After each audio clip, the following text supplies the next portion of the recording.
Hey guys, welcome back to the channel. Today we're diving into something absolutely insane. What if Deku had the seismic pulse quirk instead of one for all? Now listen, I know what you're thinking, another Deku what if, but hear me out because this concept is absolutely broken. We're talking about a quirk that can literally reshape entire landscapes, create controlled earthquakes, and manipulate geological structures with surgical precision.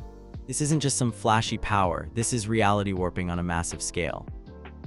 Imagine Deku being able to sense underground threats through vibrations, create earthquake barriers to protect civilians, or even prevent natural disasters by stabilizing fault lines. The tactical applications alone would blow your mind. So we thought, what if we took this concept and explored how someone as analytically brilliant as Deku would master the most destructive force in nature while staying true to his heroic ideals? Picture this, Deku struggling with a power so overwhelming that even his emotions can trigger citywide tremors, training in isolation to protect the people he loves, and eventually learning that true strength isn't about raw power but precision control. We follow his journey from accidentally hospitalizing All Might during training to becoming the precision hero who can prevent catastrophic earthquakes with surgical seismic manipulation. If this sounds as epic as I think it does, absolutely smash that like button, hit subscribe for more insane My Hero Academia content, and ring that notification bell because you do not want to miss when we drop these masterpieces. Alright, let's dive into this absolute gem of a story. The alarm clock never stood a chance. At 6:47 a.m., Izuku Midoriya's nightmare reached its crescendo. Kaken's explosion, the sludge villain's suffocating grip, All Might's retreating figure, and his body responded with a violent tremor that sent seismic waves rippling through his small bedroom. The alarm clock launched itself off the nightstand, shattering against the opposite wall in a shower of plastic and springs. His desk lamp followed, then his action figures, then Izuku. His mother's panicked voice cut through the destruction. The vibrations stopped instantly, leaving only the sound of settling debris and Deku's ragged breathing. He sat up in bed, sweat-soaked and shaking, surveying the wreckage that had once been his sanctuary. Books scattered across the floor, posters torn and hanging at odd angles. His computer monitor cracked down the middle, still displaying a frozen image of All Might's winning smile. The irony wasn't lost on him. "I'm sorry, Mom," he whispered to the empty room, the same words he'd been saying every morning for the past 3 months since his quirk had manifested. "I'm so sorry." The floorboards creaked as Inko Midoriya appeared in the doorway, her green hair disheveled from sleep, concern etched deep in the lines around her eyes. She'd stopped jumping at the sound of destruction weeks ago, but Deku could see the way her hands trembled as she took in the damage. "Another nightmare?" she asked softly, stepping carefully around the debris. Deku nodded, not trusting his voice. How could he explain that his dreams were filled with the very thing he'd always wanted, to be a hero? But now that he had the power, he was more terrified than ever. His quirk, Seismic Pulse, was exactly what the doctor had called it, unprecedented. The strongest quirk ever recorded in someone his age. And he couldn't control it. "The Yumezaki family downstairs called again," Inko said gently, kneeling to help gather the scattered All Might merchandise. They felt the tremors through the building. Shame burned in Deku's chest. Mrs. Yumezaki was elderly and her husband had a heart condition. What if one of his episodes? "I'll pay for any damage," he said quickly, scrambling out of bed to help clean up. "I'll get a job or—" Izuku, his mother's hand touched his shoulder, stopping his frantic movements. "You don't need to carry the world on your shoulders. We'll figure this out together."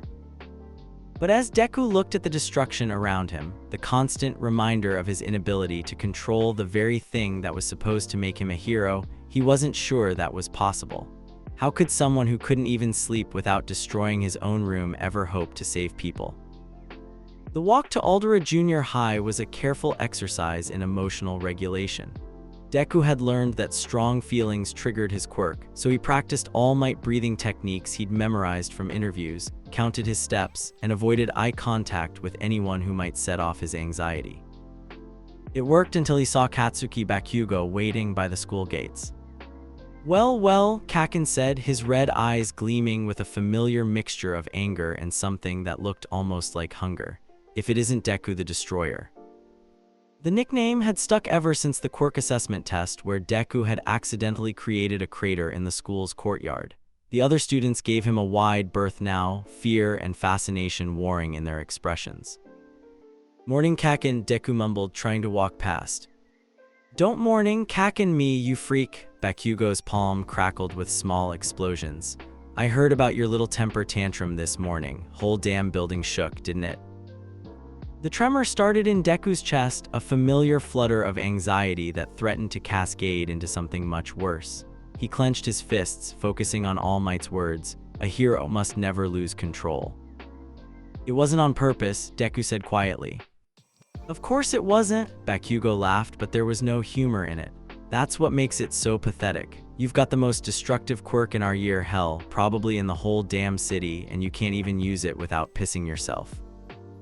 The tremor grew stronger. Deku could feel it building in his bones, could see the small pebbles near his feet beginning to vibrate. Several nearby students noticed and backed away quickly.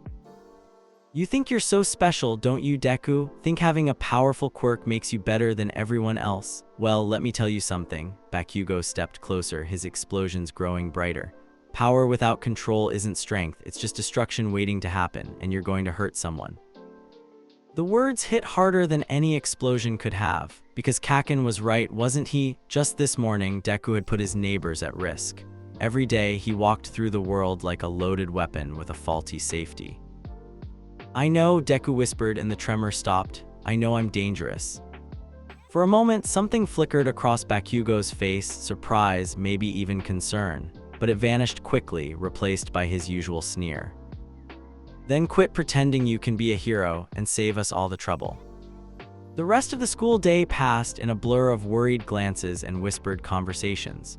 Deku's teachers had learned to seat him away from windows and delicate equipment, and his classmates gave him the kind of respectful distance usually reserved for wild animals. During lunch, he sat alone in the courtyard, staring at the filled-in crater from his assessment test. The school had done a good job with the repair work, but he could still see the subtle differences in the concrete, the way the new section didn't quite match the old.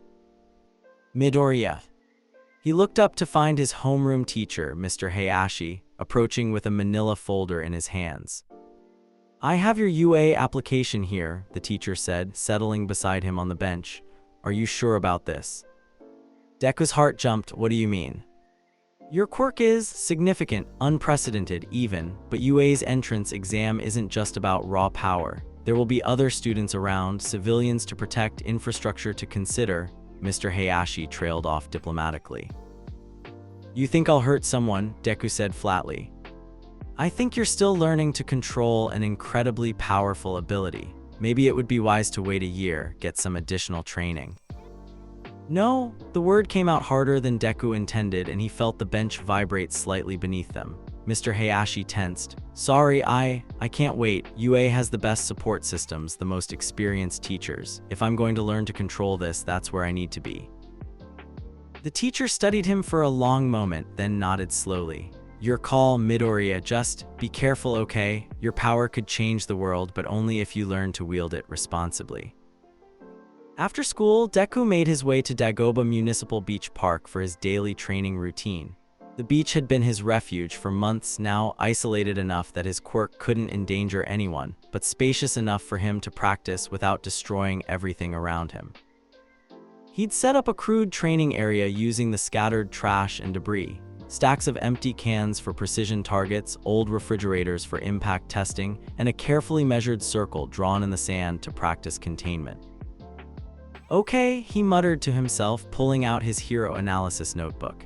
Yesterday's maximum controlled range was 2.3 meters. Goal today, 2.5 meters without collateral damage. He positioned himself in the center of his practice circle and closed his eyes, feeling for the familiar energy that lived in his bones. It was always there now, humming beneath his skin like a second heartbeat. The trick was accessing just enough of it without letting it spiral out of control. Deku pressed his palm to the ground and let a tiny pulse of power flow through his fingers. The sand around his hand jumped slightly, forming a perfect circle of disturbed earth exactly 1 meter in diameter. Success. He tried again, pushing just a little harder. 2 meters, then 2.2. When he attempted 2.5 meters, the pulse broke containment, sending a shockwave that toppled his carefully arranged towers and rattled windows in buildings a block away. Damn it, he breathed, watching seagulls scatter from the sudden noise. Impressive power, young man. Deku spun around to find a tall, impossibly thin man watching him from the edge of the beach. Blonde hair, deep-set eyes, and a smile that seemed somehow familiar despite the skeletal frame it sat on. "Oh, I'm sorry, I didn't know anyone was. I wasn't trying to." Deku scrambled to his feet, panic making his words tumble over each other. "Relax," the man said, raising a peaceful hand. "I'm not here to scold you. Actually, I was rather hoping to have a word with you about your quirk." Something in the stranger's voice made Deku pause. There was authority there, but also genuine interest rather than fear or judgment. "My quirk?" Deku asked cautiously. "Seismic pulse, isn't it? Quite remarkable. I don't think I've ever seen raw power of that magnitude in someone so young." The man walked closer, seemingly unbothered by the fact that he was approaching someone who just created a minor earthquake. "Tell me, do you want to be a hero?" The question hit Deku like a physical blow. "More than anything," he whispered. "And yet you train alone on an abandoned beach where no one can see the full extent of your abilities." The man's eyes were sharp, analytical. "Why?" "Because I'm dangerous," Deku said simply. "I can't control it properly. Every time I try to use my quirk, I end up breaking things, scaring people, making everything worse. What kind of hero would I be if I couldn't even save someone without putting them in more danger?" The man was quiet for a long moment, studying Deku with an intensity that made him fidget. "You know," the stranger said finally, "I once knew someone with a similar problem. Overwhelming power, difficulty with control, constant fear of hurting the people he wanted to protect." "What happened to him?" "He learned that true strength isn't about the power you wield, it's about how you choose to wield it." The man's smile widened, and suddenly Deku realized why it looked so familiar. He learned that a hero's greatest victory isn't defeating villains, it's never giving up on the people who believe in you. Deku's eyes widened. "You're but you can't be." "The entrance exam for UA is in 6 months, the man continued, his form beginning to steam and expand. "That's not a lot of time to achieve the kind of control you'll need, but if you're willing to work harder than you've ever worked in your life." Smoke and steam swirled around the figure as his true form emerged. Broad shoulders, powerful muscles, and that unmistakable smile that had inspired a generation of heroes. "Then I, All Might, would be honored to help you become the hero you're meant to be." Deku's legs gave out. He hit the sand hard, staring up at his childhood idol in absolute shock. All Might, the real All Might, was standing on a trash-covered beach, offering to train him personally. "But why?" Deku managed to croak out. "I'm nobody special, I can't even control my own quirk." All Might knelt down to meet Deku's eyes, his expression serious now. "Young Midoriya, do you know what I see when I look at you?" Deku shook his head mutely. "I see someone who could level a city block without breaking a sweat, but chooses to practice alone rather than risk hurting innocent people. I see someone who's been given incredible power and is terrified of using it irresponsibly. I see someone who wants to be a hero not for glory or recognition, but because he genuinely wants to help people." All Might stood and extended a hand to help Deku up. "Your quirk may be the strongest I've ever encountered," he said, "but your heart, that's what makes you worthy of training, that's what makes you hero material." Deku took the offered hand, letting All Might pull him to his feet. His mind was still reeling, still trying to process that this was actually happening. "So," All Might said, his smile returning to full brightness, "are you ready to work harder than you ever thought possible? Are you ready to transform that destructive power into a force for good? Are you ready to become a hero?" Standing there on the beach where he'd spent so many lonely hours struggling with his dangerous gift, surrounded by the evidence of his lack of control, Izuku Midoriya looked up at the symbol of peace and felt something he hadn't experienced in months. "Hope." "Yes," he said, his voice steady for the first time all day. "I'm ready." All Might's grin could have powered the city. "Then let's begin, young Midoriya. Let's forge you into the hero this world needs." As the sun set over Dagobah Beach, painting the sky in brilliant oranges and reds, Deku felt the tremor in his chest again. But this time, it wasn't fear or anxiety causing the vibration. It was excitement. And for the first time since his quirk had manifested, he didn't try to suppress it. The first day at UA High School arrived with the subtlety of an earthquake, which, given Deku's morning routine, wasn't entirely metaphorical. His alarm clock's replacement, a cheap digital model bolted to his nightstand, buzzed insistently at 5:30 a.m. Deku had been awake for the past hour anyway, staring at his neatly pressed UA uniform hanging on the closet door. 3 months of training with All Might had given him better control over his sleeping patterns, but his nerves were still electric with anticipation. Today, he would finally walk through the doors of UA Academy as a student. Izuku breakfast, his mother called from the kitchen. Deku swung his legs out of bed carefully, a habit he'd developed to avoid morning tremors. The floorboards beneath his feet had been reinforced with steel plates, another accommodation his family had made to his quirk, and they barely vibrated as he padded toward the kitchen. Inko had prepared his favorite, katsudon with a side of grilled fish. But more importantly, she'd arranged his breakfast plate to avoid any sharp edges or fragile items. Even after months of improvement, they both knew that first-day nerves could trigger unexpected seismic episodes. "Ready for your big day?" she asked, though the slight tremor in her voice betrayed her own anxiety. "I think so," Deku replied, settling carefully into his chair. "All Might says my control has improved by 300% since we started training. I can maintain precision within a 1.2-meter radius now." "That's wonderful, sweetheart," Inko smiled, but he caught her glancing at the reinforced walls they'd installed after his third ceiling crack. "Just remember what All Might taught you about emotional regulation." Deku nodded, mechanically eating his breakfast while mentally reviewing All Might's lessons. Deep breathing when anxious. Focus on your anchor points when the power builds. Most importantly, young Midoriya, your quirk responds to your emotional state. Control your heart, control your power. The train ride to UA was an exercise in carefully managed excitement. Deku had claimed a corner seat to minimize contact with other passengers, his hero analysis notebook open on his lap as he reviewed profiles of his potential classmates. According to his research, Class 1A would have some of the most promising hero candidates in Japan. He was so absorbed in his notes that he almost missed his stop. UA's campus was even more impressive in person than in the promotional videos. The main building rose like a gleaming monument to heroism, its architecture both modern and timeless. Students streamed through the gates in their crisp uniforms, chattering excitedly about quirks and hero rankings. Deku checked his class assignment card for the 15th time. Class 1A, Room 1A. He'd memorized the path from the entrance to his classroom, but his legs felt unsteady as he climbed the stairs. "Excuse me," a polite voice said behind him.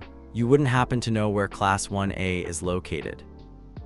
Deku turned to find a tall boy with dark hair and glasses approaching him with military precision.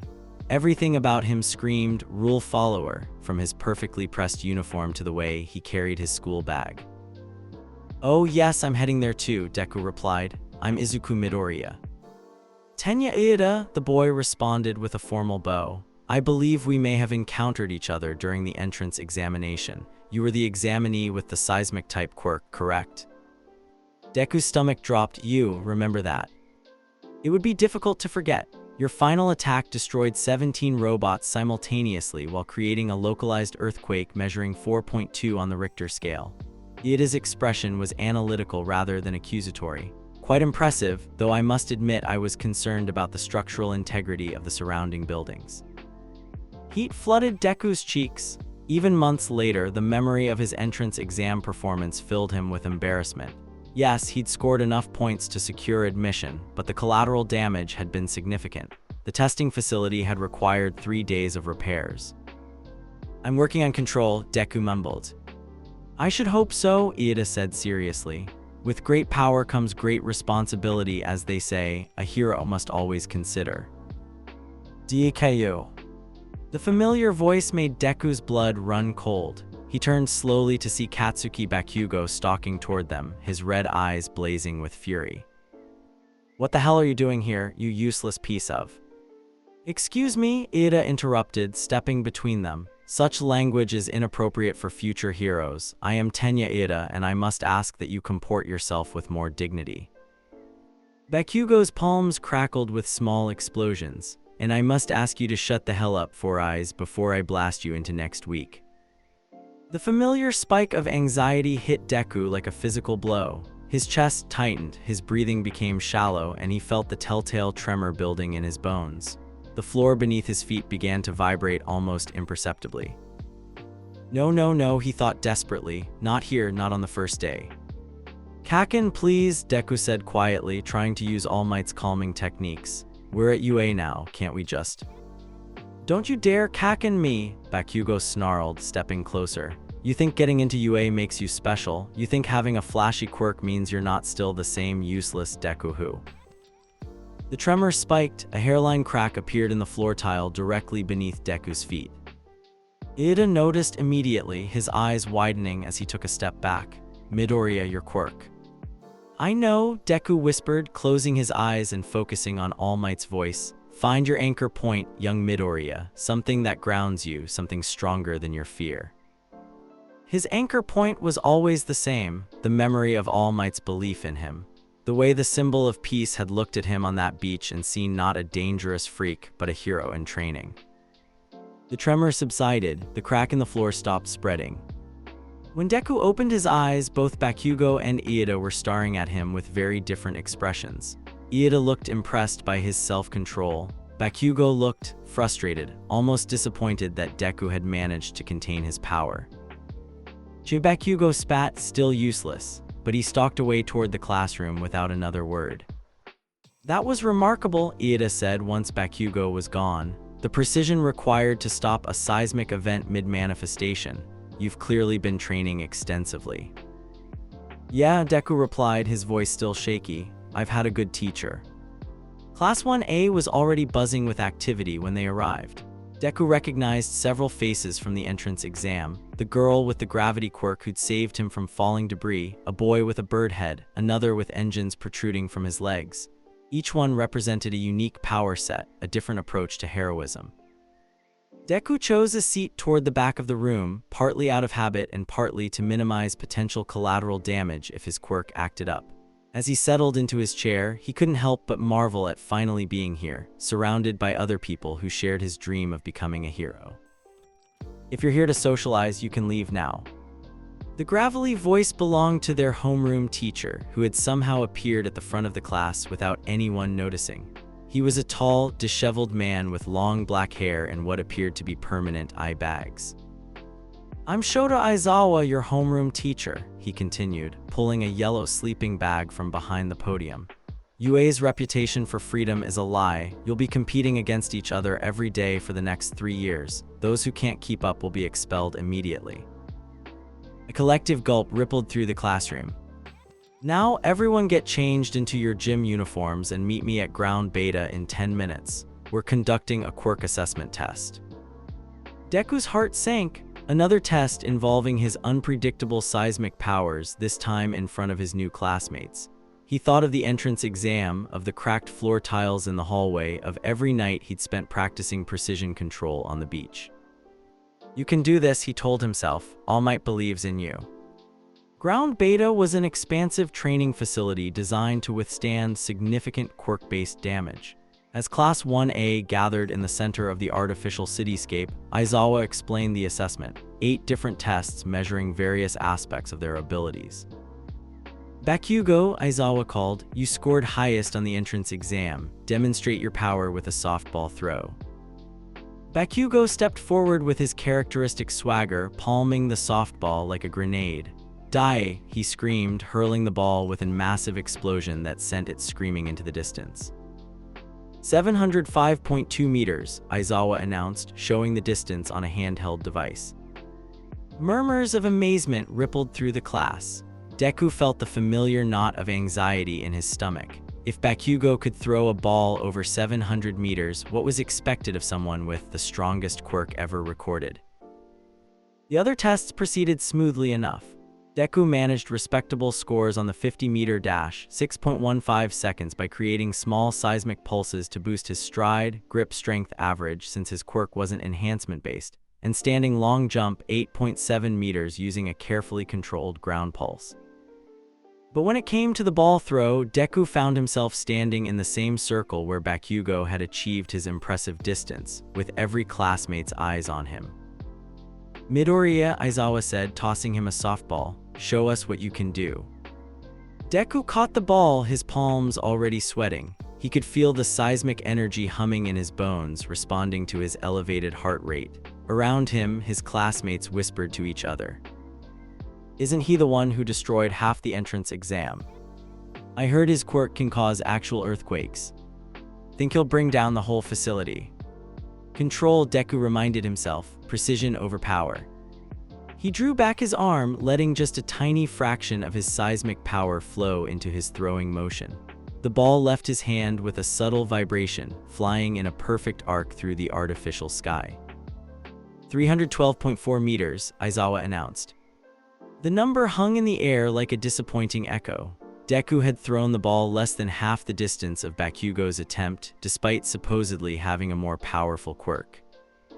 That's it, Bakugo's voice carried clearly across the training ground. All that hype about the strongest quirk ever, and you can't even beat my score. Heat burned in Deku's cheeks. He could throw the ball much farther, could probably launch it clear out of the facility if he really tried.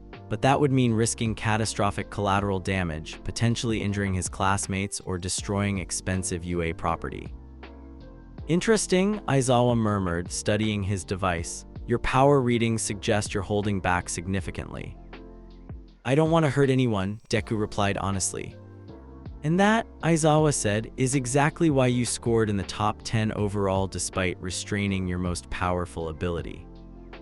The final rankings displayed on Aizawa's device showed Deku in 7th place, respectable, but hardly the performance expected from someone with his level of raw power. As the class began to disperse, Deku couldn't shake the feeling that he'd disappointed everyone, including himself. Midoriya. He looked up to find the girl from the entrance exam approaching him. She had short brown hair and a friendly smile that somehow made his anxiety feel less overwhelming.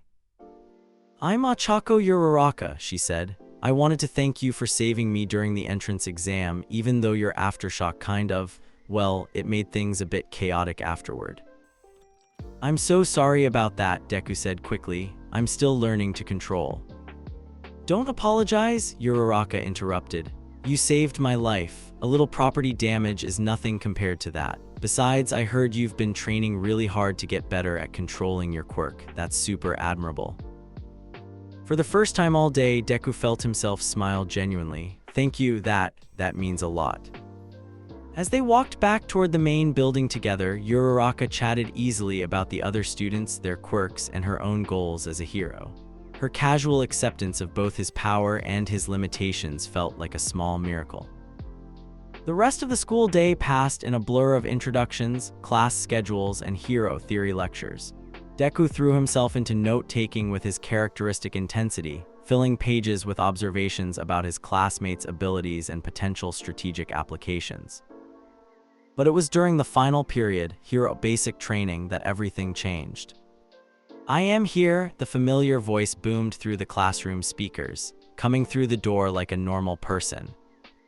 All Might burst through the entrance in his classic costume, his cape billowing dramatically despite the lack of wind. Every student in Class 1A sat up straighter, starstruck by the presence of the symbol of peace himself. Deku's heart hammered against his ribs, but for once the excitement didn't trigger his quirk. 3 months of training had taught him to channel strong emotions rather than be overwhelmed by them. Welcome to Hero Basic Training, All Might announced, his smile radiating warmth and confidence. Today, we'll be conducting battle trials to assess your combat capabilities and teamwork skills. As All Might explained the exercise, heroes versus villains scenarios with capture and protection objectives, Deku found himself hanging on every word. Not just because it was All Might speaking, but because this was exactly the kind of controlled environment where he could test his improving abilities. Young Midoriya, All Might said as the students filed out to change into their hero costumes, his voice pitched low enough that only Deku could hear. Remember what we've practiced. Power is nothing without purpose. Deku nodded, feeling the familiar surge of determination that All Might's words always inspired. Today, he would prove that months of grueling training had been worth it. Today, he would show his classmates and himself what he was truly capable of. As he headed toward the changing rooms, Deku caught Bakugo staring at him with an unreadable expression. Don't think this changes anything, Deku, Bakugo said quietly. Fancy training or not, you're still the same useless kid who used to cry when I took your lunch money. But for the first time in their long history together, Deku didn't flinch at Bakugo's words. Instead, he met his childhood friend's glare with steady green eyes. "Maybe," Deku replied, "but I'm not the same person I was 3 months ago, and I'm not going to apologize for getting stronger." The surprise that flickered across Bakugo's face was worth 3 months of brutal training sessions. As Deku walked away to prepare for his first real test as a UA student, he felt the familiar tremor building in his chest. But this time, he recognized it for what it truly was. Not fear, not anxiety, anticipation. The hero costume felt heavier than Deku had expected. Standing in the changing room mirror, he examined his reflection with a mixture of pride and nervousness. The green bodysuit was reinforced at key stress points where his seismic pulses typically originated: wrists, shoulders, and feet. The utility belt contained emergency first aid supplies and a voice recorder for battle analysis. Most importantly, the costume's fabric was designed to conduct and channel his vibrations rather than restrict them. A hero's costume should enhance their abilities, not limit them, All Might had explained during the design process. Your power flows through your entire body, young Midoriya. Your costume should work with that, not against it. The weight Deku felt wasn't from the costume itself, but from what it represented. For the first time, he was about to use his quirk in a real combat scenario alongside other heroes in training. No more solo practice sessions on empty beaches. No more holding back out of fear. "Looking good, Deku," Kirishima called from across the changing room, his own costume a testament to his hardening quirk. "That suit looks like it could take some serious punishment." "Thanks," Deku replied, adjusting his gloves one final time. The fingertips were specially designed with vibration amplifiers, a suggestion from the support course that would let him create precise tremors for delicate work. As Class 1A filed into ground beta in their hero costumes, the artificial cityscape looked different under the late afternoon sun. The buildings seemed more real, more imposing. This wasn't a training ground anymore, it was a battlefield. All Might stood at the center of the urban environment, his presence commanding even in the vast space. "Today's battle trial will test your ability to work as heroes in realistic scenarios," he announced. "You'll be divided into teams of 2, heroes versus villains." Deku's heart raced as All Might began drawing lots to determine team assignments. Around him, his classmates whispered excitedly about potential partnerships and strategies.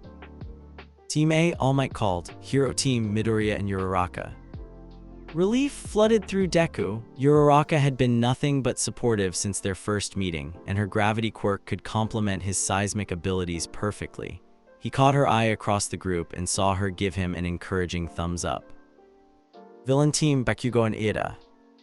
Deku's relief evaporated instantly. Of course, he'd be facing Kaken in his first real hero exercise. The universe seemed determined to test him at every turn. All Might explain the scenario. The villain team would guard a fake nuclear weapon inside one of the buildings while the heroes attempted either to capture the villains or secure the weapon within a 15-minute time limit. Team A and Team D, you're up first, All Might announced. Heroes, you have 5 minutes to strategize before the exercise begins. As the other students moved to the observation room, Deku found himself alone with Uraraka on the street level of the artificial city. The building they needed to infiltrate loomed above them, a 5-story concrete structure that looked like it could survive a moderate earthquake.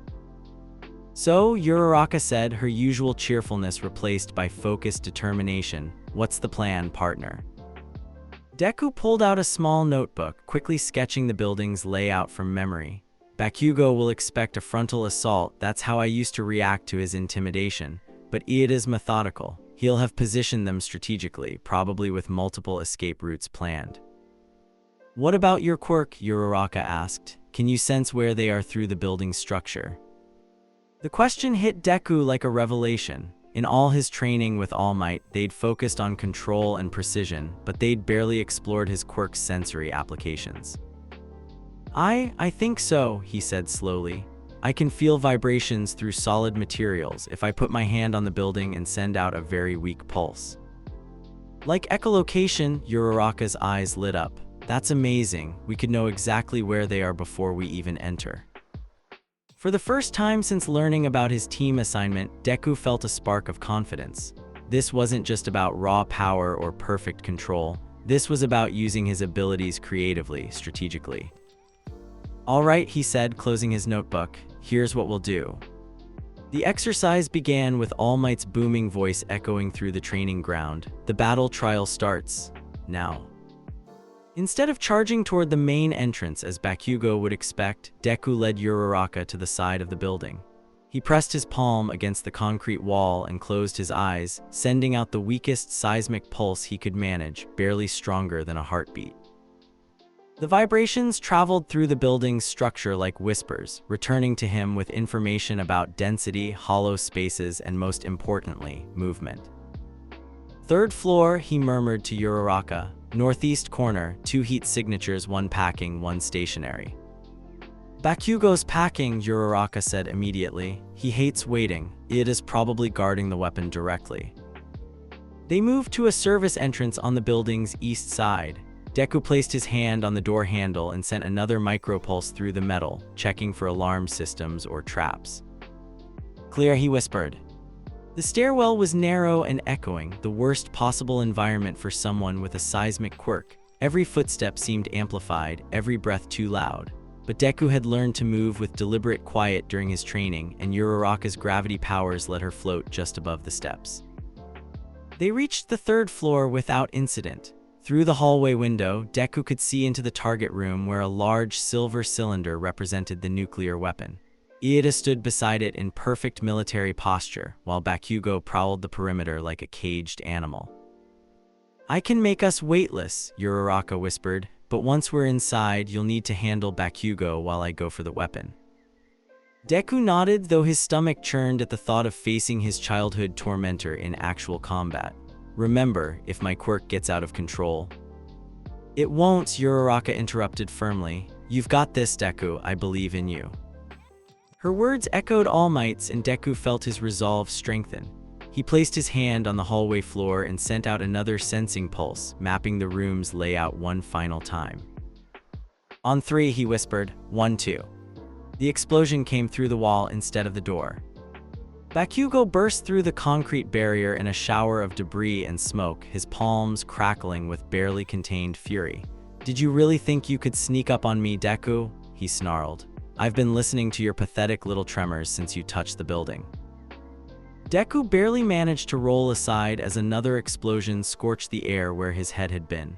In the confined hallway, Bakugo's attacks seemed twice as powerful, twice as dangerous. "Uraraka, go!" Deku shouted, scrambling to his feet. "I'll handle Kakin." But Bakugo was already moving, using his explosions to propel himself forward with frightening speed. "You'll handle me," he laughed, the sound harsh and mocking. "You can't even use your quirk without destroying everything around you."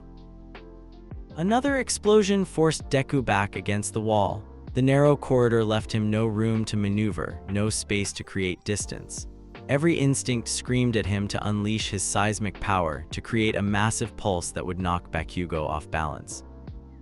But Uraraka was still in the hallway. The building's structure might not survive a full-power seismic attack. Other students were watching from the observation room below.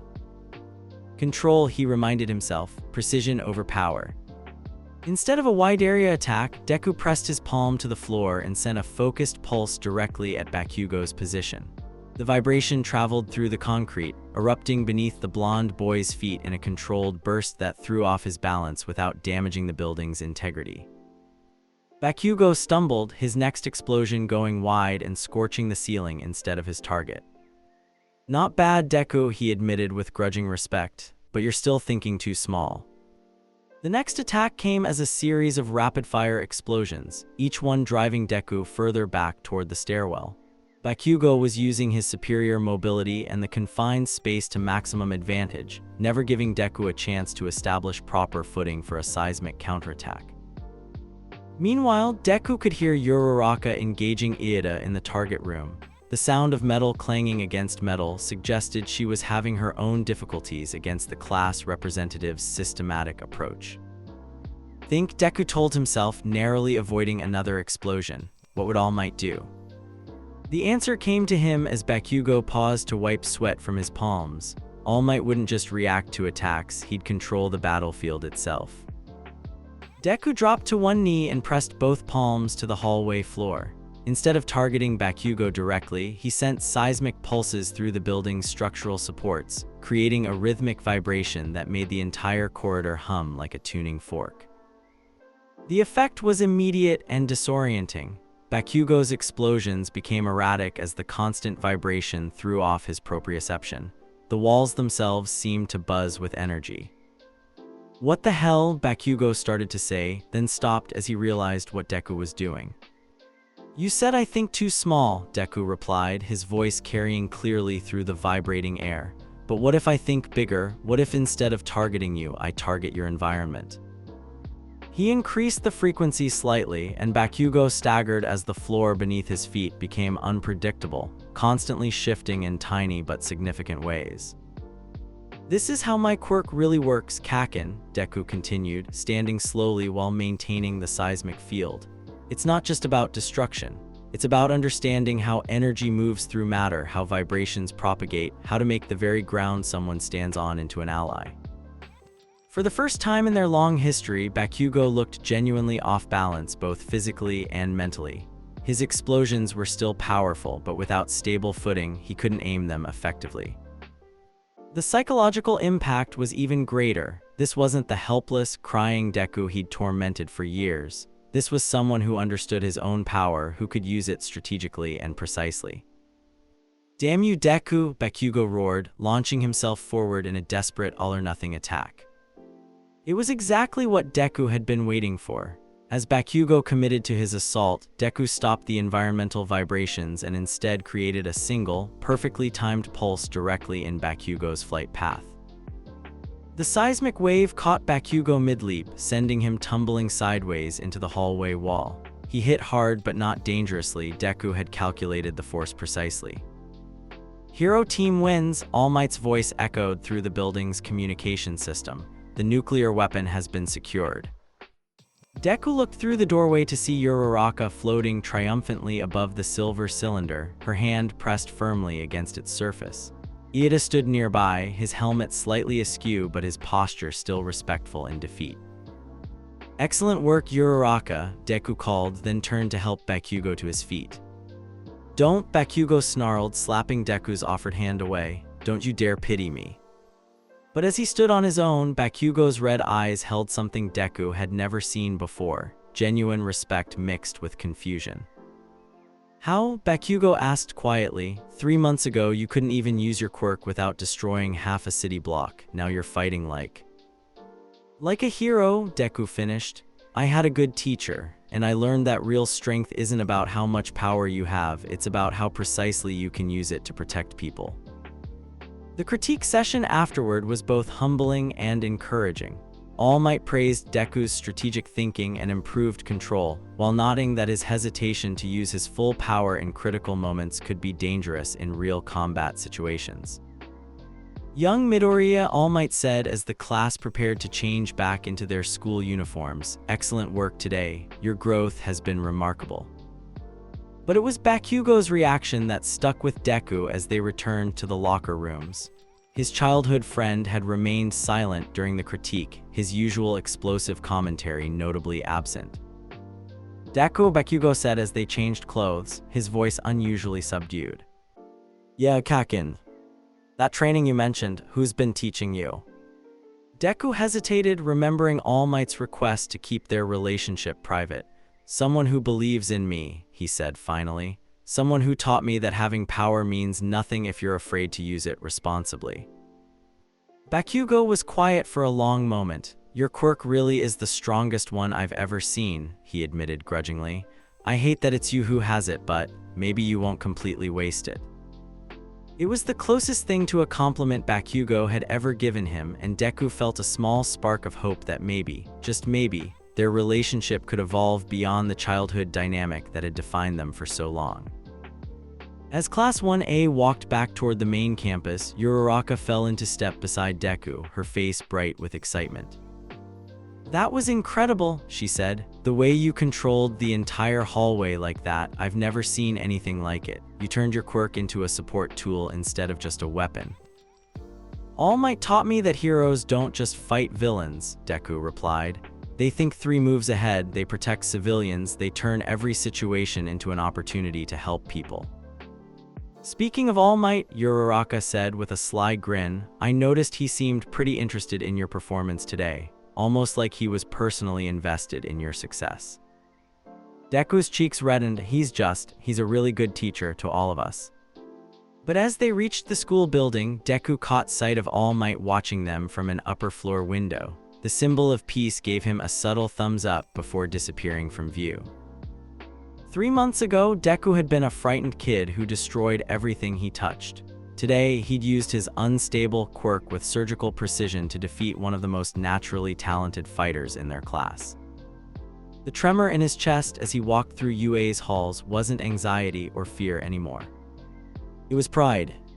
And for the first time since his quirk had manifested, Izuku Midoriya truly felt like he was becoming the hero he'd always dreamed of being. The sports festival was Japan's most watched event after the Olympics. Deku stood in the competitors' waiting area, his hands trembling slightly as he watched the opening ceremony on the massive screens around them. Hundreds of thousands of spectators packed the stadium, while millions more watched from home. Pro heroes, talent scouts, and media representatives filled the VIP sections, all eager to see the next generation of heroes demonstrate their abilities. Nervous, Uraraka asked, settling beside him on the bench. Terrified, Deku admitted honestly. During their battle training, his mistakes only affected his classmates. Here, any loss of control would be broadcast live to the entire nation. The thought of accidentally injuring spectators or destroying UA's stadium made his stomach churn.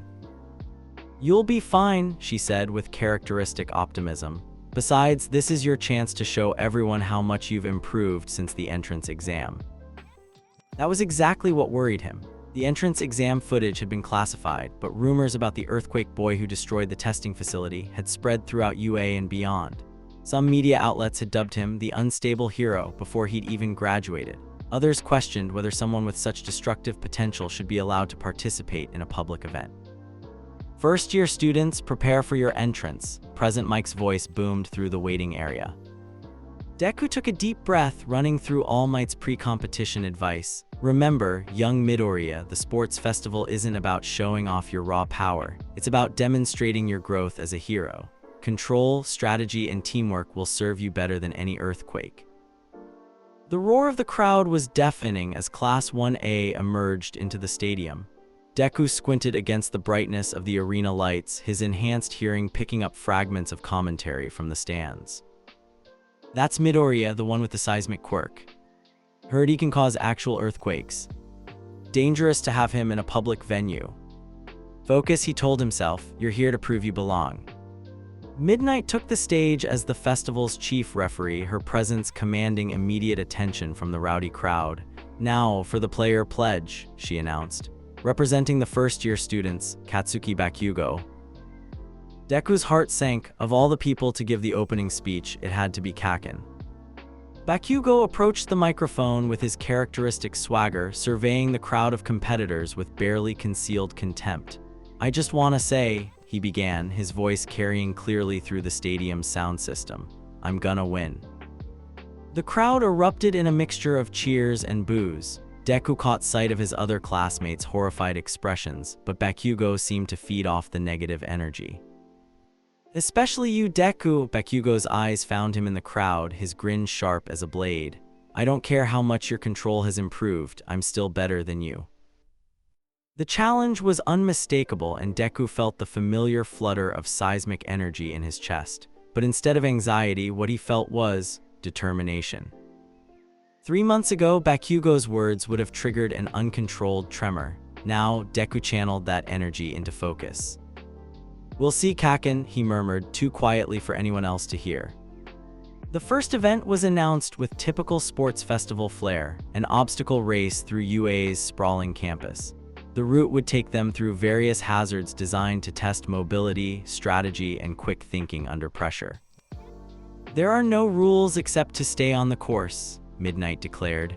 Use your quirks however you want, but remember this is still a school event. Try not to kill each other. As nearly 200 students crowded toward the starting gate, Deku found himself pressed against the back of the pack. The narrow tunnel exit created an immediate bottleneck, exactly the kind of situation where his seismic quirk could cause massive problems if used carelessly. Begin. Midnight's whip cracked through the air. The stampede began immediately. Students with mobility quirks surged forward while others pushed and shoved for position. Deku felt the crowd pressure building around him, the familiar spike of claustrophobia that had triggered so many accidental tremors in the past. Not here, he told himself firmly, not like this. Instead of panicking, Deku did something unexpected. He stopped running. While everyone else fought to squeeze through the tunnel exit, he pressed his palm to the ground and sent out a careful sensing pulse. The vibrations painted a clear picture, a massive traffic jam at the tunnel mouth, with students packed so tightly that several smaller ones were in danger of being trampled. Beyond the exit, he could sense the first obstacle, massive robotic sentries from the entrance exam. Perfect. Rather than fighting through the crowd, Deku sprinted along the tunnel wall until he found a maintenance ladder leading to an upper level. His classmates were so focused on the direct route that no one noticed him climbing. The stadium's upper levels gave him a perfect view of the first obstacle zone. Dozens of massive robots, the same ones from the entrance exam, stood between the competitors and the next section of the course. Most students were either fighting the robots head-on or trying to slip past them. But Deku had learned something important during his training with All Might. Sometimes the best solution was the most direct one. He positioned himself on a maintenance platform overlooking the robot zone and pressed both palms to the metal structure. Instead of creating a destructive earthquake, he sent out a series of precisely calibrated pulses, each one tuned to the resonant frequency of the robot's internal mechanisms. The effect was immediate and spectacular. Robot after robot shuddered to a halt as their circuits overloaded from the harmonic interference. Within seconds, the entire obstacle zone was filled with deactivated machines. The crowd's reaction was instantaneous. Cheers erupted from the stands as students raced through the now-safe zone, but Deku could also hear the commentators' confused voices over the sound system. "What an incredible display of strategic thinking," Present Mike announced. "Young Midoriya has neutralized the entire obstacle course without causing any structural damage."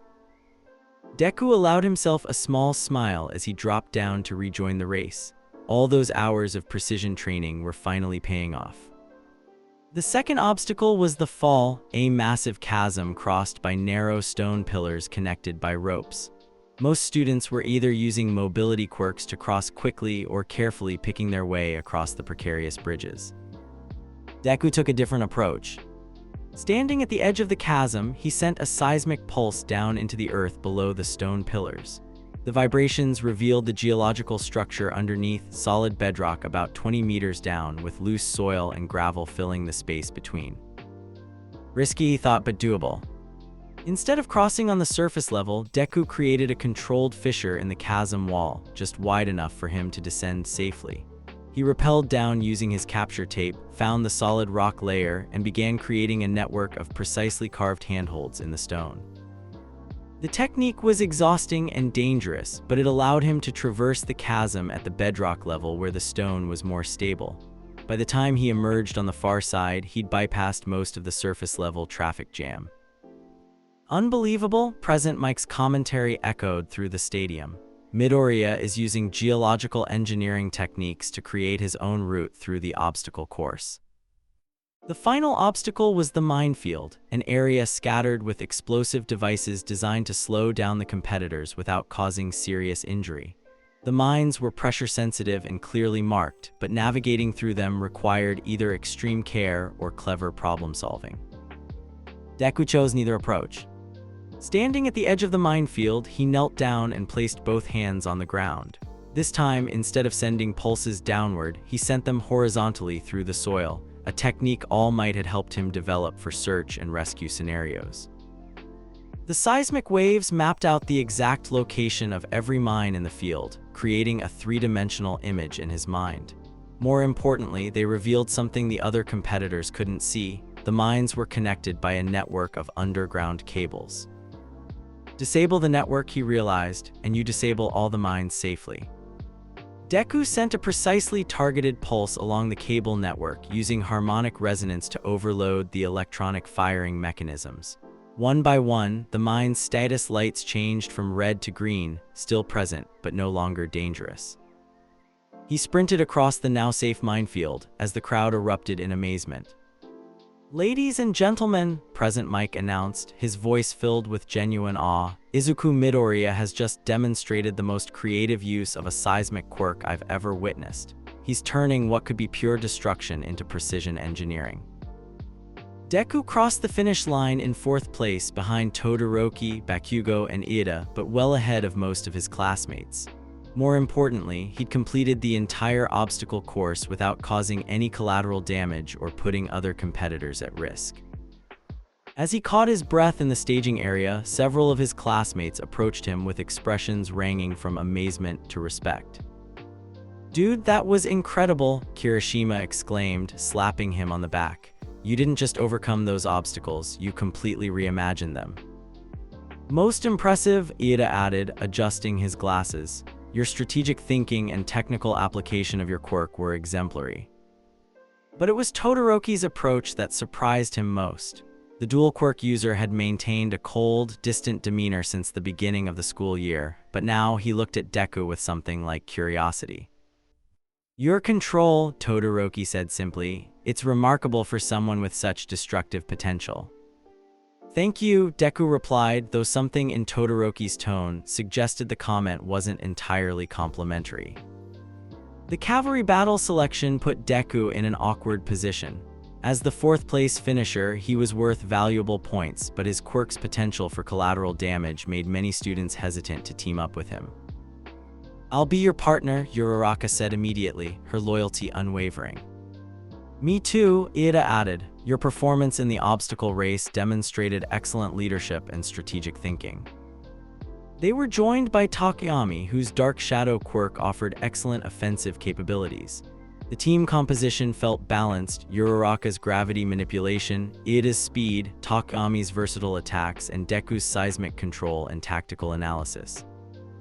"Our strategy should focus on mobility and area denial," Deku explained as they prepared for the cavalry battle. "I can create localized tremors to disrupt other teams' footing without damaging the arena itself." The 15-minute battle was chaos incarnate. Teams clashed across the stadium as riders attempted to steal each other's headbands while protecting their own. Deku's team found themselves constantly targeted due to their high point value, but their coordination and Deku's strategic use of his quirk kept them competitive. Incoming from the left, Takayami called out as Bakugo's team launched an aggressive assault. Instead of meeting them head-on, Deku created a series of small seismic pulses that made the ground beneath Bakugo's carriers unstable. The blonde, explosive hero found his usual mobility compromised as his teammates struggled to maintain their footing. "Damn it, Deku," Bakugo snarled, trying to blast his way closer. "Stop running and fight me." "This is fighting, Kaken," Deku replied calmly, directing his team away from the aggression while maintaining the destabilizing field. "Just not the way you expected." But the real challenge came from Todoroki's team. The dual quirk user had been methodically collecting headbands throughout the battle, using his ice powers to create barriers and platforms while his fire side remained conspicuously unused. In the final minute, Todoroki made his move. A massive ice wall erupted from the ground, separating Deku's team from the rest of the battlefield. In the enclosed space, Todoroki's advantages became overwhelming. "I'm sorry, Midoriya," Todoroki said as he reached for their headband, "but I need to win this." For a split second, Deku considered unleashing his full seismic power. A maximum force pulse could shatter Todoroki's ice and level the playing field instantly, but the risk to his teammates, to the other competitors, to the stadium itself. Control over power, he reminded himself, even as Todoroki's hand closed around their headband. Instead of a devastating earthquake, Deku created something more subtle, a resonant vibration that traveled through the ice wall itself, causing it to crack and fracture in precisely controlled patterns. The wall didn't collapse, it transformed. What had been a solid barrier became a lattice of ice beams and platforms, creating new pathways and opportunities. Incredible, Ida gasped as he spotted an opening. The structural integrity is maintained, but the tactical situation has completely changed. They didn't recover their lost headband, but Deku's quick thinking allowed them to steal a replacement from another team in the closing seconds. They finished 4th overall, respectable but not spectacular. Excellent work, young Midoriya, All Might said during the break between events, pulling him aside for a private moment. Your restraint in that final moment showed true heroic thinking. I could have beaten Todoroki, Deku said, frustration evident in his voice, if I'd used my full power. You would have won the battle and lost everything that makes you a hero, All Might interrupted gently. Anyone can destroy young Midoriya. It takes real strength to create, to protect, to choose precision over power even when victory is on the line. The tournament bracket for the final event was announced with great fanfare. Deku found himself matched against Hitoshi Shinso, the purple-haired student from General Studies whose quirk was reportedly some form of mental manipulation. This should be interesting, Shinso said as they passed each other in the corridor. I've been wanting to test my abilities against someone with your reputation. There was something unsettling about the way he said it, but Deku pushed his concerns aside. After all, this was just another test of his growth and control. He had no idea how wrong he was. The tournament arena was a massive concrete platform surrounded by cheering crowds. As Deku and Shinso faced each other across the starting line, Present Mike's commentary filled the stadium. In the red corner, the student who's been turning heads with his incredible seismic control, Izuku Midoriya. In the blue corner, the dark horse from General Studies who's fought his way into the finals, Hitoshi Shinso. Begin. Midnight's whip cracked through the air. Shinso didn't move. Instead, he spoke in a conversational tone that somehow carried clearly across the arena. So you're the famous Midoriya. I heard you used to be pretty useless before you got that quirk. The words hit harder than they should have. Deku felt his jaw clench, an angry response building in his throat. That's not, he started to say, then stopped abruptly. Something was wrong. His thoughts felt sluggish, clouded. His body wasn't responding to his mental commands. Mind control, he realized with growing horror. His quirk activates when you respond to him verbally. But the realization came too late. Shinso's control had already taken hold, and Deku found himself walking steadily toward the arena's boundary line. In a few more steps, he'd be disqualified. The crowd was going wild, but their voices seemed distant and muffled. Deku could see All Might in the stands, his expression tense with concern. He could see his classmates calling his name, urging him to snap out of it. But he couldn't respond, couldn't speak, couldn't even slow his treacherous footsteps. Think, he told himself desperately, there has to be a way to break free. The answer came from an unexpected source, his own quirk. The seismic energy that lived in his bones was still under his control, still responding to his will even if his conscious mind wasn't. Deku sent a pulse of vibration through his own body, not outward like usual, but inward. The harmonic frequency disrupted whatever neural pathways Shinso's quirk was using to control him. The effect was immediate and jarring. Deku stumbled as his conscious control returned, stopping just inches from the boundary line. What the? Shinso started to say, but Deku was ready this time. Instead of responding verbally, Deku answered with action. A carefully controlled seismic pulse rippled across the arena floor, not strong enough to damage the concrete but powerful enough to knock Shinso off balance. The purple-haired student rolled with the impact, trying to regain his footing while simultaneously attempting to bait Deku into speaking again. Impressive, but you can't stay silent forever. Eventually you'll have to.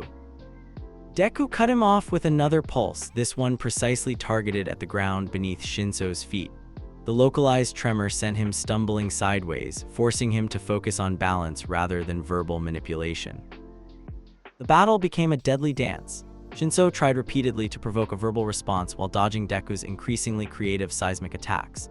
Deku, meanwhile, demonstrated the full range of his improved control, creating stepping stones of raised earth, forming barriers with targeted ground fissures, and using resonant vibrations to disrupt Shinso's footing without endangering the spectators.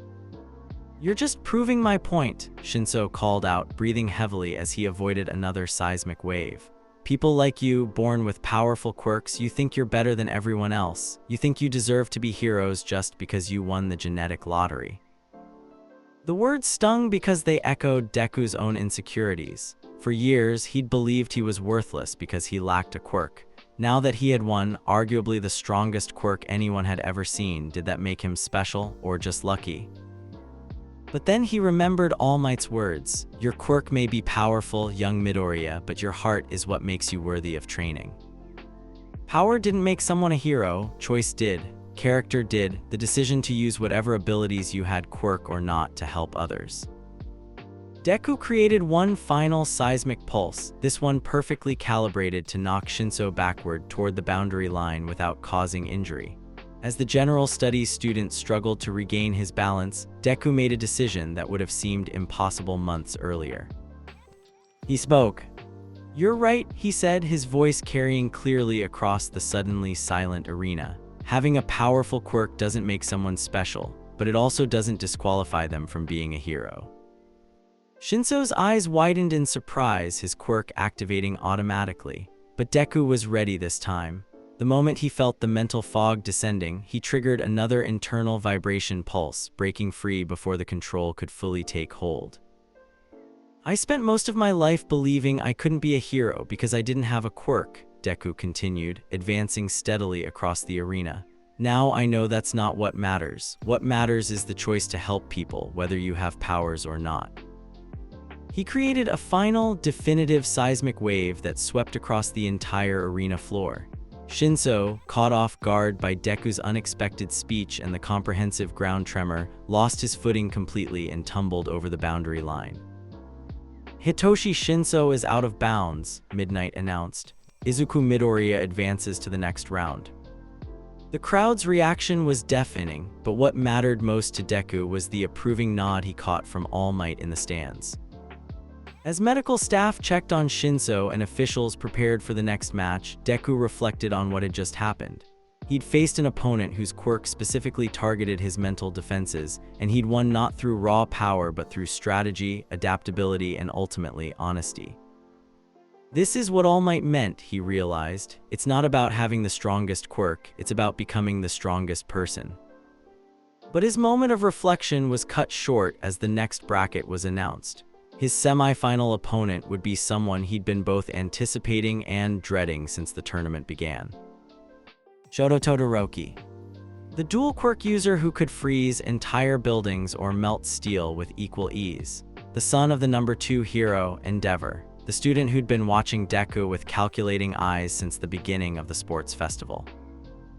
As Deku walked off the arena floor to prepare for what would undoubtedly be his greatest challenge yet, he caught sight of Todoroki in the waiting area. The heterochromatic student was staring at him with an expression that seemed almost personal. "Midoriya," Todoroki said as they passed each other, "we need to talk." There was something in his tone that suggested this conversation would be about more than just tournament strategy. Something that hinted at depths and complications Deku hadn't even considered. The tremor in his chest as he followed Todoroki to a private corner wasn't anxiety this time. It was anticipation. The real test of his growth and his understanding of what it meant to be a hero was about to begin. The conversation with Todoroki changed everything. In the empty corridor beneath the sports festival stadium, surrounded by the distant roar of crowds and the echo of Present Mike's commentary, Shoto Todoroki revealed the weight he'd been carrying his entire life. "My father is Endeavor," he said, his heterochromatic eyes burning with cold fury. "The number 2 hero. Do you know what it's like to live in someone's shadow your entire life, to be created for the sole purpose of surpassing All Might?" Deku listened in horrified silence as Todoroki explained his father's breeding program, how Endeavor had arranged a quirk marriage to create the perfect combination of ice and fire powers, how he trained Shoto with ruthless intensity from childhood, how he'd pushed aside his other children in pursuit of his obsession. "I won't use his power," Todoroki concluded, ice crystals forming around his left hand. "I'll win this tournament, become a hero, and prove that I can surpass All Might using only my mother's quirk. I'll never give him the satisfaction of seeing his fire in action." The pain in Todoroki's voice was unmistakable, and Deku felt his heart ache for his classmate. But there was something else, a familiar echo of his own struggles with power and expectation. "Todoroki," Deku said quietly, "I understand feeling trapped by other people's expectations, but your quirk isn't just your father's legacy, it's part of who you are." "You don't understand," Todoroki replied coldly. "You've never had someone try to control every aspect of your life to see you as nothing more than a tool for their ambitions." "Haven't I?" Deku thought, remembering years of Bakugo's attempts to define him as useless Deku, of teachers who saw only his destructive potential, of a society that judged him by his quirk rather than his character. But before he could respond, officials called them back for the semi-final match. The arena had been repaired and reinforced between rounds, with additional protective barriers installed around the spectator sections. Clearly, the officials were taking the potential for environmental damage seriously when facing two students with such powerful quirks. "Ladies and gentlemen," President Mike's voice boomed across the stadium. "Get ready for what might be the most spectacular semifinal in sports festival history." In one corner, the master of seismic precision, Izuku Midoriya. In the other corner, the dual quirk prodigy who's dominated every round, Shoto Todoroki. As they faced each other across the starting line, Deku noticed something troubling. Despite the scale of the arena and the reinforced barriers, this was still a confined space filled with thousands of spectators. If either of them lost control, if Todoroki created a city block-sized ice structure, or if Deku triggered a major earthquake, people would get hurt. "I meant what I said," Todoroki called across the distance. "I'm going to win this using only ice. I don't need his power to defeat you." "Then you're not fighting at full strength," Deku replied, settling into a ready stance. "And that's not fair to either of us." "Begin." Midnight's whip cracked through the air. Todoroki's response was immediate and overwhelming. A massive glacier erupted from the arena floor, racing toward Deku with the speed and inevitability of an avalanche. The temperature in the stadium dropped 20 degrees in seconds, and spectators in the front rows scrambled back from the sudden cold. Deku's first instinct was to counter with maximum force, to create a seismic wave powerful enough to shatter the ice completely. But the memory of All Might's training held him back. Precision over power, control over destruction. Instead of meeting ice with earthquake, Deku dropped to one knee and pressed his palms to the arena floor. He sent out a rapid series of micropulses, mapping the glacier's internal structure as it approached. The ice wasn't uniform. There were stress points, fracture lines, areas where the crystal formation was weaker. Deku targeted those specific weaknesses with pinpoint seismic strikes. Instead of destroying the glacier, he surgically dismantled it, causing it to collapse in precisely controlled sections that avoided the spectator areas. The crowd gasped as tons of ice crashed harmlessly to the arena floor, leaving a clear path between the two competitors. "Impressive," Todoroki admitted, already preparing his next attack, "but let's see how you handle this." The second wave was more sophisticated, multiple ice formations attacking from different angles, creating a maze of frozen barriers and projectiles. Todoroki was using his environment strategically, forcing Deku to fight on multiple fronts while maintaining precise control. Deku responded by turning the arena itself into his ally. Seismic pulses created raised platforms of earth and stone, giving him elevated positions to attack from. Controlled ground fissures channeled Todoroki's ice attacks away from dangerous angles. The very floor became a dynamic, shifting battlefield that responded to Deku's will. "You're holding back," Deku called out between attacks, using a seismic wave to deflect another ice projectile. "I can see it in your movements. You're favoring your right side, avoiding using your left hand for anything except basic ice manipulation." "I told you," Todoroki replied through gritted teeth, launching another glacial assault. "I don't need his power."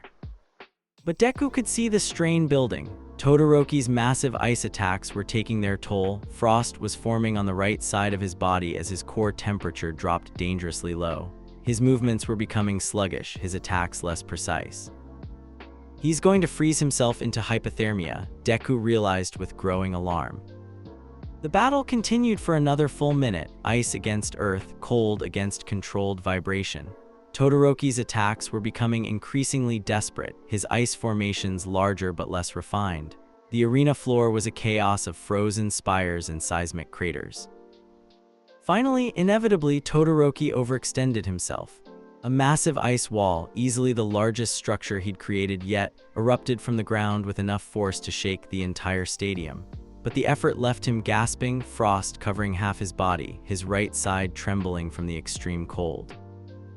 Enough. Deku could have ended the fight right then. A single targeted seismic pulse could have knocked the hypothermic Todoroki out of bounds without causing serious injury. It would have been a clean victory, a demonstration of superior strategy and control. Instead, he did something that shocked everyone in the stadium. He stopped fighting. "This isn't what either of us wants," Deku called across the frozen battlefield, his voice carrying clearly in the sudden silence. "You're not fighting to win, Todoroki. You're fighting to prove something to your father, but the only person you're hurting is yourself." "Shut up," Todoroki snarled, ice crystals forming around his words in the frigid air. "You don't know anything about my situation." "I know what it's like to be defined by other people's expectations," Deku replied, walking slowly across the treacherous ice-covered arena. "For most of my life, people told me I was worthless because I didn't have a quirk. Now they tell me I'm dangerous because my quirk is too powerful, but you know what I learned?" He paused just outside of Todoroki's attack range, close enough that his words would carry without shouting. "Your power is yours, not theirs. The way you choose to use it, that's what defines you as a person, as a hero. Not where it came from, not who gave it to you, not what anyone else expects you to do with it." "You don't understand," Todoroki repeated, but his voice was wavering now. "Then help me understand," Deku said simply, "but do it as yourself, all of yourself, not the half-person your father's expectations have made you into." For a moment, the stadium was completely silent. Even present Mike seemed at a loss for words. Todoroki stood frozen, literally and figuratively, his entire body trembling from cold and emotion. Todoroki started, then stopped, his left hand clenched into a fist, and for the first time since the match began, small flames flickered around his fingers. The change was immediate and dramatic. The frost covering Todoroki's right side began to melt as his core temperature stabilized. His breathing became less labored, his stance more confident. "You're right," he said quietly, then louder. "You're absolutely right."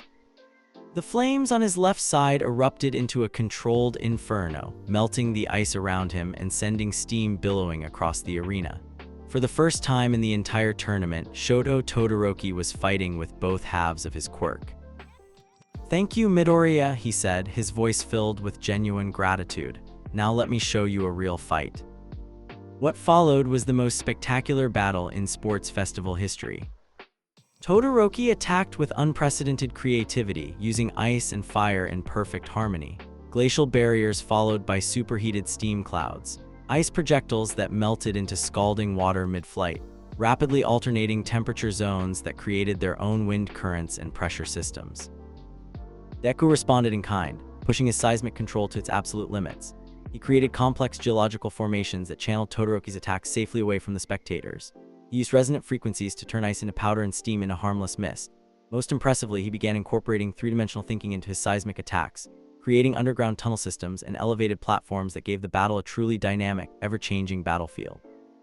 The crowd was on their feet, the commentary box was in chaos, and even the pro heroes in the VIP section were taking notes on the incredible display of quirk mastery and strategic thinking. But the real victory wasn't tactical, it was personal. As they fought, Deku could see the change in Todoroki's demeanor. The cold, controlled mask was gone, replaced by genuine emotion and engagement. This wasn't someone fighting to prove a point anymore. This was someone fighting because they loved what they were doing, because they were finally expressing their full potential. The end came suddenly. Todoroki launched a massive combined attack, a wall of ice immediately followed by a torrent of flame that turned the frozen barrier into an enormous cloud of superheated steam. It was powerful, spectacular, and completely blinded both competitors. In the chaotic whiteout, Deku made a split-second decision. Instead of trying to defend against an attack he couldn't see, he used his seismic sensing to map the arena through vibration. The steam cloud couldn't hide the solid impact of Todoroki's footsteps or the slight tremors caused by his temperature manipulation. Deku sent out one final, perfectly targeted seismic pulse, not at Todoroki directly, but at the ground beneath his feet. The localized earthquake was precisely calibrated to knock his opponent off balance without causing injury. As the steam cleared, the crowd saw Todoroki on one knee just inside the boundary line, while Deku stood in the center of the arena, breathing hard but still upright. "Shoto Todoroki is down," Midnight announced. "Izuku Midoriya advances to the finals." But instead of celebrating, Deku immediately rushed to help his defeated opponent to his feet. "Are you okay?" he asked, genuine concern in his voice. Todoroki looked up at him with an expression of wonder and gratitude. "I'm better than I've been in years," he said. "Thank you, Midoriya, for reminding me who I really am." The crowd's reaction was unlike anything the sports festival had ever seen. They weren't just cheering for the victor, they were celebrating both competitors, recognizing that something special had just happened that went far beyond a simple tournament match. In the stands, Deku caught sight of All Might. The symbol of peace was smiling with obvious pride, but there was something else in his expression, a recognition that his student had just demonstrated something more important than technical skill or raw power. He'd shown true heroism. As Deku and Todoroki walked off the arena floor together, the dual quirk user spoke quietly. "The final is against Bakugo, isn't it?" Todoroki asked. Deku nodded, thinking of his childhood friend's explosive personality and equally explosive quirk. "He's been watching your matches carefully," Todoroki continued, "studying your techniques, analyzing your strategies. He knows you better than anyone else here." "I know," Deku replied, "but I also know something he doesn't expect." "What's that?" Deku smiled, thinking of months of training with All Might, of precision exercises on abandoned beaches, of learning to turn destructive power into protective strength. "I'm not the same person he's been fighting his whole life, and I think it's time to show him who I've become." The tremor in his chest as they reached the preparation area wasn't fear or anxiety. It was anticipation for the confrontation that had been years in the making. The final battle against the one person who had always defined him as weak, useless, expendable was about to begin. And for the first time in his life, Izuku Midoriya was looking forward to it. The month following the sports festival transformed Deku's life in ways he hadn't expected.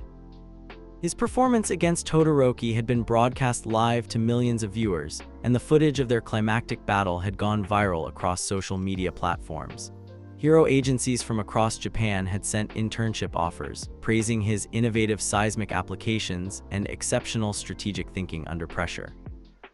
But it was the private conversation with All Might that meant the most to him. Young Midoriya, the symbol of peace, had said in their secret meeting room beneath UA, "What you did in that semi-final match wasn't just heroic, it was transformative. You didn't just defeat an opponent, you helped someone find themselves." "I only said what I wish someone had told me," Deku had replied, still processing the emotional weight of the tournament. "And that," All Might smiled, "is exactly why you're ready for the next phase of your training." The next phase had proven to be the most intensive period of Deku's life. Every morning before school, every evening after classes, and all weekend long, he found himself on Dagobah Beach working with All Might to push his seismic abilities to their absolute limits. "Control is a foundation, young Midoriya," All Might explained as they stood surrounded by carefully arranged training equipment. "But a hero must also know when to abandon restraint in service of protecting others." The exercises were unlike anything they'd done before. Instead of focusing on precision and containment, All Might had designed scenarios that required maximum power output while maintaining surgical accuracy. Deku learned to create earthquakes that could level buildings while leaving their foundations intact. He mastered the ability to generate seismic waves that could incapacitate dozens of opponents simultaneously without causing permanent injury. Most challenging of all, he learned to use his quirk for rapid rescue operations, creating controlled avalanches to reach buried victims, generating precise vibrations to detect survivors through rubble, and using seismic resonance to safely bring down unstable structures before they could collapse on their own. "Remember," All Might would say during their most grueling sessions, "a hero's greatest victory isn't defeating villains. It's never giving up on the people who believe in you." The words had become Deku's personal mantra, especially during the exercises that pushed him to his breaking point and beyond. 3 weeks into their intensive training, Deku achieved something that surprised even All Might. During a particularly complex rescue simulation, he managed to create what they dubbed selective seismic fields, areas of controlled vibration that could affect some materials while leaving others completely untouched. Incredible, All Might had breathed, watching as Deku used targeted resonance to turn solid concrete into powder while leaving the steel reinforcement bars completely unaffected. Young Midoriya, I believe your quirk may be more versatile than even we originally thought. But with great power came great responsibility, and both of them knew that Deku's abilities were reaching a level that could be genuinely dangerous if misused. Which is why All Might had said on this particular Saturday morning, we need to test your absolute limits in a controlled environment. They'd prepared for this session for days. All Might had arranged for use of one of UA's most secure training facilities, a massive underground chamber designed to contain even the most destructive quirks. The walls were reinforced with layers of steel and shock-absorbing materials, and the ceiling was rated to withstand the equivalent of a magnitude 7 earthquake. Today, we're going to see what you can really do, All Might said as they entered the cavernous space. No holding back, no worry about collateral damage. I want you to push your quirk until you physically can't continue. Deku felt a familiar flutter of anxiety in his chest. Are you sure if I lose control? You won't, All Might interrupted with absolute confidence. And even if you did, this facility is designed to contain far worse than anything your quirk could produce. Trust in your training, young Midoriya. Trust in yourself.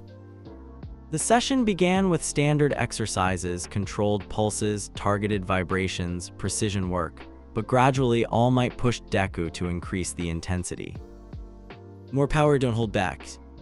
Faster heroes don't have the luxury of preparation time. Bigger area of effect, you need to be able to handle multiple threats simultaneously. Each challenge pushed Deku further than he'd ever gone before. The seismic energy flowing through his body was intoxicating, raw, primal power that responded to his every thought and emotion. He created fissures in the reinforced walls, sent shockwaves that made the entire underground facility tremble, and generated vibrations so intense that the air itself seemed to buzz with energy. Excellent, All Might called out, his voice filled with pride and excitement. Now, for the final test, I want you to demonstrate your maximum sustainable output. Show me the strongest continuous seismic field you can maintain. Deku nodded, settling into the stance that had become second nature after months of training. He pressed his palms to the floor and began channeling his power, not in short bursts like usual, but as a steady, building crescendo of seismic energy. The effect was immediately impressive. The entire training chamber began to vibrate in harmony with Deku's quirk, dust falling from the ceiling as the controlled earthquake built in intensity. But instead of the sharp, violent tremors of his early training, this was something beautiful, a deep, resonant pulse that seemed to synchronize with the very heartbeat of the earth itself. Magnificent, All Might shouted over the growing rumble. Keep it going, push yourself to your absolute limit. Deku closed his eyes and let the power flow through him freely for the first time in his life. Every restriction, every careful control he'd developed over months of training fell away as he embraced the full potential of his quirk. The seismic field expanded beyond the training chamber, sending sympathetic vibrations through the school's foundation. In the dormitories above, students felt their furniture humming with harmonic resonance. In the main academic building, windows rattled in their frames as the controlled earthquake built toward its peak. This is what I'm really capable of, Deku thought with a mixture of awe and terror. This is the power that's been sleeping inside me all along. But as the intensity continued to build, he began to notice something concerning. All Might had moved closer to observe his technique, and Deku could see sweat beading on his mentor's forehead despite the cool underground air. The vibrations, he realized with growing alarm, they're affecting him more than they should. All Might's old injury, the massive wound he'd sustained in his battle with All for 1 year ago, had never fully healed. The scar tissue and internal damage made him more vulnerable to certain types of physical stress, and prolonged exposure to intense vibrations could potentially. All Might, Deku called out, trying to dial back his power outputs. Are you okay? Don't stop now, All Might replied, though there was a strained quality to his voice. This is incredible. I've never seen seismic control of this magnitude. But Deku could see the subtle signs of distress, the way All Might pressed his hand unconsciously to his side, the slight tremor in his usually steady posture, the forced quality of his encouraging smile. I should stop, Deku thought. I should end this exercise right now. Instead, driven by All Might's encouragement and his own desire to finally understand the full scope of his abilities, he pushed even harder. The mistake came when All Might, in his excitement, moved too close to the epicenter of Deku's seismic field. In his deflated form, his body couldn't handle the intense vibrational stress, especially concentrated around his old wound. Young Midoriya, this is remarkable. The resonance patterns you're generating could revolutionize earthquake rescue techniques. The applications for here at work are. The seismic pulse that erupted from Deku at that moment wasn't intentional. It was pure emotion, pride at All Might's praise, excitement at his own progress, and a surge of determination to show his mentor just how far he'd come. The wave of seismic energy hit All Might like a physical blow. The vibrations, precisely tuned to the frequency of human tissue, passed through his deflated body and struck his old wound with devastating effect. All Might collapsed instantly, blood spreading across his shirt as internal scar tissue tore under the vibrational assault. All Might, Deku's scream echoed through the training chamber as his quirk cut off abruptly. He rushed to his mentor's side, his hands shaking as he saw the growing stain of red across All Might's torso. I'm fine, All Might gasped, but his pale complexion and labored breathing told a different story. Just a minor setback. The training was going so well. No, Deku whispered, pulling out his phone to call for emergency medical assistance. This is my fault. I lost control. I hurt you. Young Midoriya, All Might said weakly, his hand reaching out to touch Deku's arm. This wasn't your fault. I pushed too hard, got too close. Heroes sometimes make mistakes in their eagerness to help. But his words offered no comfort. As sirens wailed in the distance and medical personnel rushed into the training chamber, all Deku could think about was the moment his power had struck down the one person who had believed in him unconditionally. I did this, he thought, as paramedics worked to stabilize All Might's condition. The one person who saw potential instead of danger, and I nearly killed him. The next few hours passed in a blur of hospital corridors, emergency procedures, and crushing guilt. Recovery Girl worked frantically to heal the internal damage while other medical staff monitored All Might's vital signs. He'll survive, Recovery Girl finally announced after what felt like an eternity. But he'll need weeks of bed rest and his overall condition has been significantly compromised. His time as an active hero just became much more limited. Deku sat in the hospital waiting room, staring at his hands as if they belonged to someone else. These were the hands that had saved Uraraka during the entrance exam, that had helped Todoroki find his true self, that had been carefully trained for months to protect rather than destroy. These were also the hands that had just put his mentor in the hospital. Kaken was right, he thought bitterly. I am dangerous. I hurt everyone I'm supposed to protect. When he was finally allowed to visit, All Might was awake but weak, connected to various monitoring devices that beeped softly in the sterile hospital room. Young Midoriya, All Might said, his voice barely above a whisper, you look terrible. I'm sorry, Deku replied, the words feeling completely inadequate. I'm so sorry. If I hadn't lost control, if I had been more careful. Stop, All Might interrupted gently. What happened today wasn't about control or carefulness. It was about both of us getting carried away by the excitement of discovery. If anyone is to blame, it's me for not maintaining proper safety protocols. But my quirk is a gift that can change the world, All Might finished firmly. Today was a setback, yes, a serious one, but it doesn't change anything about your potential or your worth as a future hero. Deku shook his head, tears streaming down his face. How can you still believe in me after what I did? How can you not be afraid of me? All Might was quiet for a long moment, his sunken eyes studying Deku's face with infinite compassion. Do you know what I see when I look at you right now? He asked finally. Deku couldn't speak, so All Might continued. I see someone who cares so deeply about not hurting others that he's willing to blame himself for an accident. I see someone whose first instinct, even after demonstrating incredible power, was to make sure I was okay. I see someone who would rather carry the weight of guilt than risk making the same mistake twice. All Might struggled to sit up slightly, his hand reaching toward Deku. Those qualities, that compassion, that sense of responsibility, that willingness to sacrifice for others, those are what makes someone a true hero. Not the power they possess, but how they choose to bear the burden of that power. I could have killed you, Deku whispered. But you didn't, All Might replied simply. And when you realized what was happening, you stopped immediately. That restraint, that ability to pull back from the edge even in moments of intense emotion, that's something that can't be taught. That comes from the heart. Despite All Might's words, Deku felt the crushing weight of responsibility settling on his shoulders.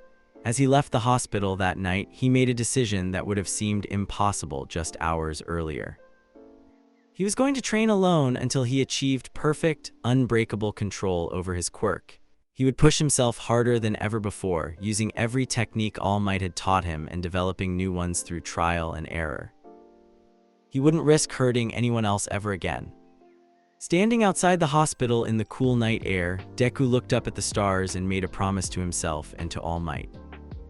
I will become worthy of your faith in me, he thought, no matter what it takes, no matter how long it takes. I will master this power completely, and I will use it to protect people the way you always believed I could.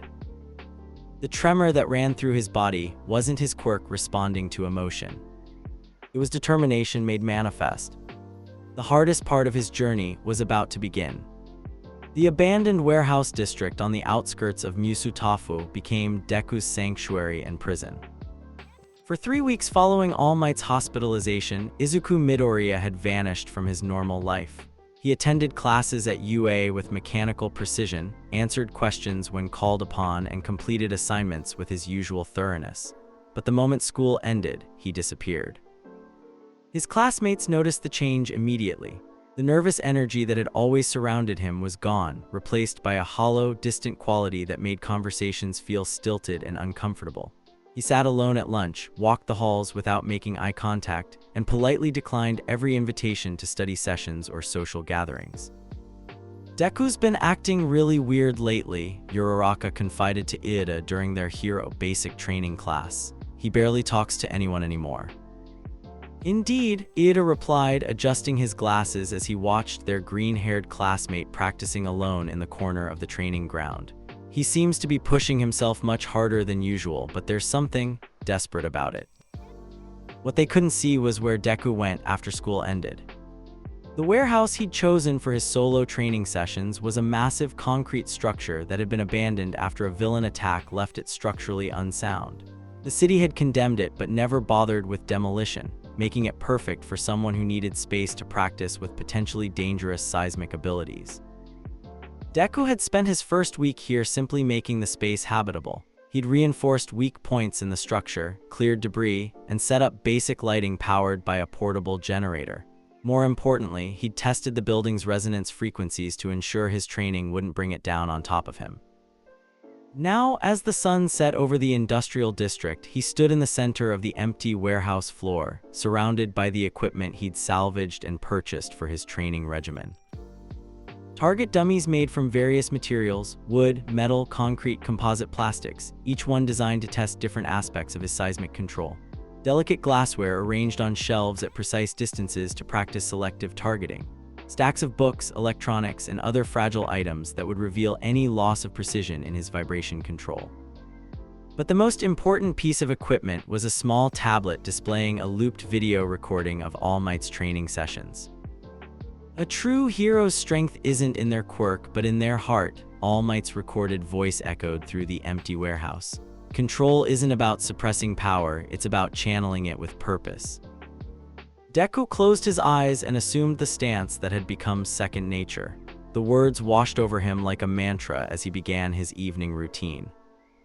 Phase 1: Microcontrol.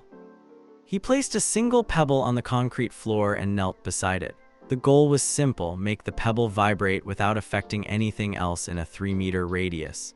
It sounded easy. It had taken him 2 weeks to accomplish it reliably. Deku pressed his palm to the floor and sent out the smallest pulse of seismic energy he could generate. The pebble jumped slightly. The dust around it remained undisturbed. The nearby target dummies didn't so much as sway. Success. He repeated the exercise with different objects: a paper clip, a pencil, a plastic bottle cap. Each one required a slightly different frequency, a unique harmonic signature that his quirk had to match perfectly. The greatest heroes are forged in their darkest moments. All Might's voice continued from the tablet. Phase 2: Selective Targeting. This was where the training became truly challenging. Deku had arranged a complex obstacle course throughout the warehouse: glass sheets suspended between metal frames, delicate electronics placed near sturdy concrete blocks, fragile sculptures positioned alongside reinforced steel beams. The objective: destroy specific targets while leaving adjacent items completely untouched. Deku moved through the course with methodical precision, his seismic pulses carefully calibrated to affect only their intended targets. A glass panel shattered into powder while the metal frame holding it remained steady. A concrete block cracked along predetermined stress lines while the electronic device sitting on top of it continued functioning normally. Each successful test represented months of theoretical study and practical experimentation. He'd learned to read the resonance frequencies of different materials, to understand how vibrations propagated through various media, to predict exactly how his seismic energy would interact with complex structures. But the knowledge came at a cost. Every night of solo training was a night away from his friends, his family, his normal life. Every successful exercise was a reminder of why he needed this level of control, because he was too dangerous without it.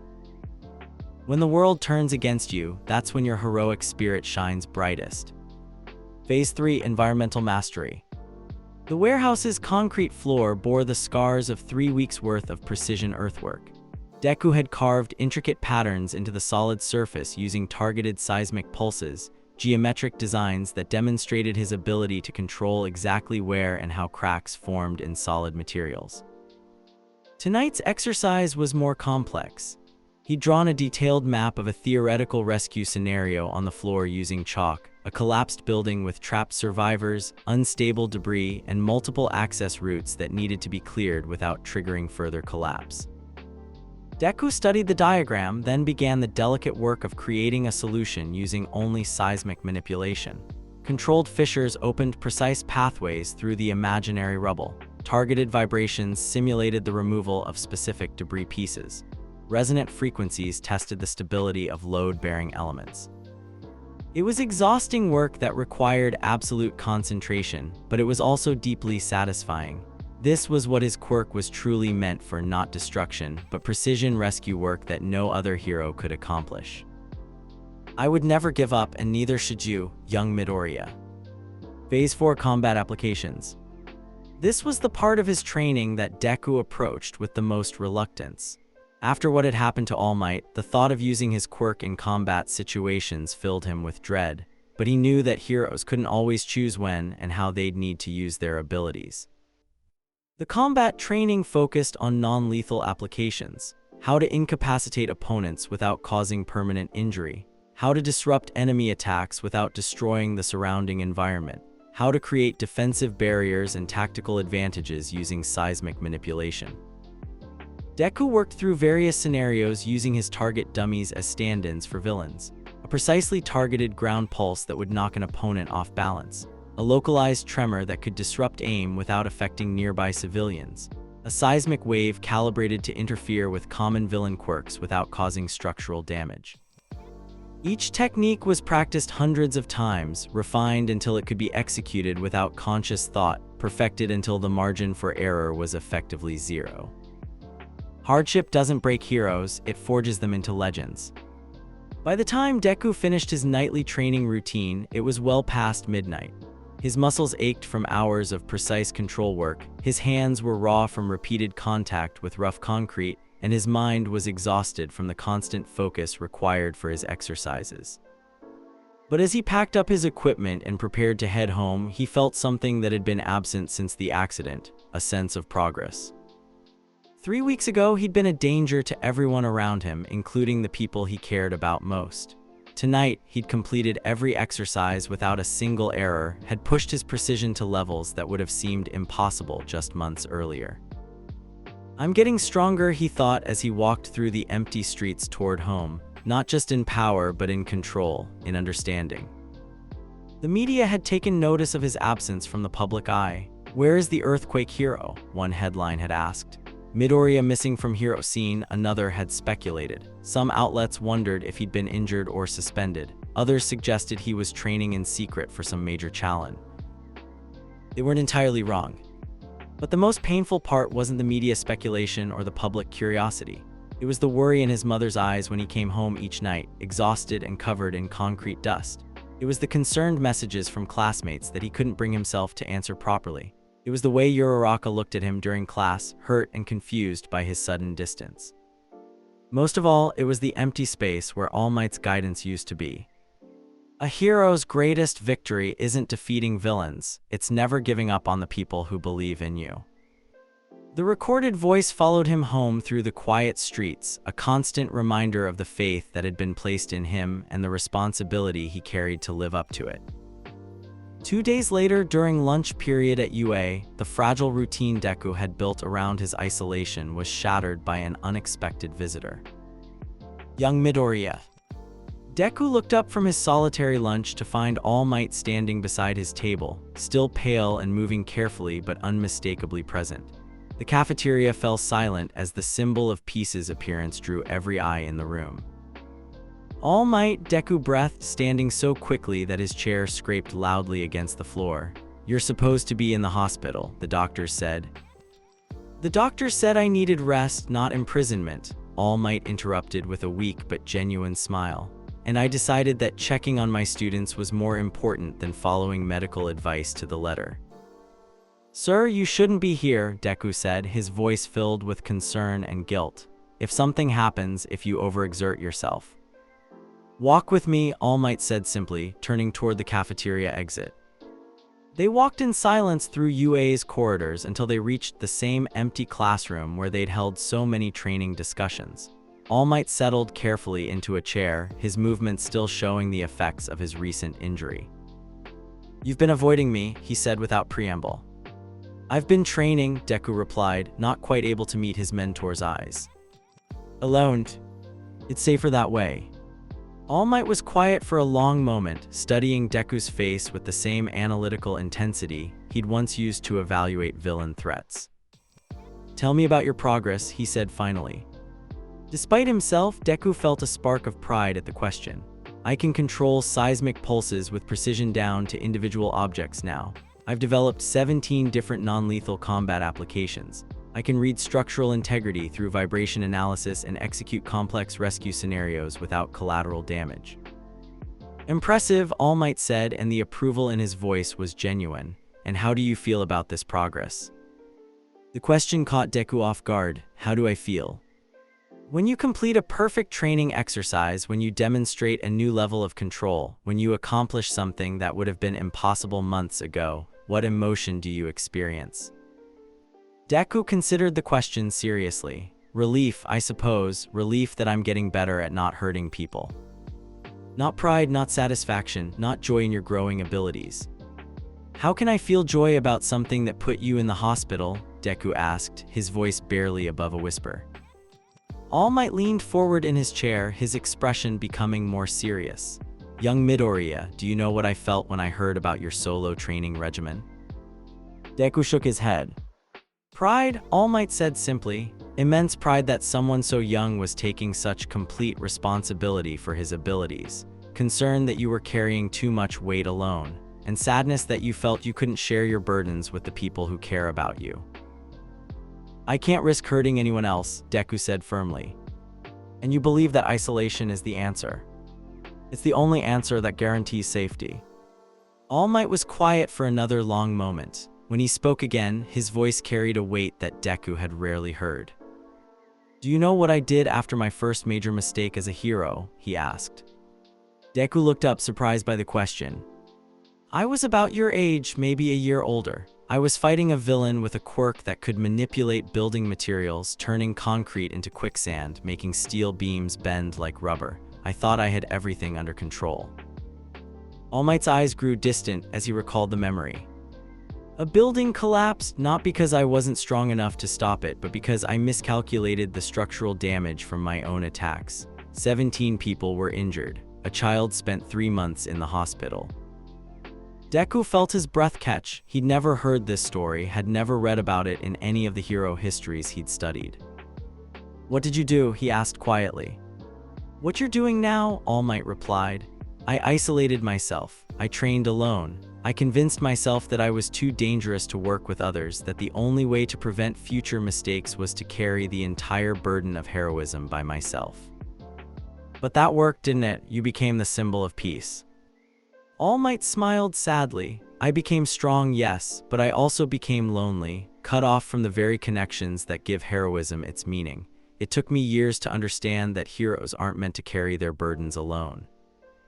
He struggled to his feet, moving to the window that looked out over UA's training grounds.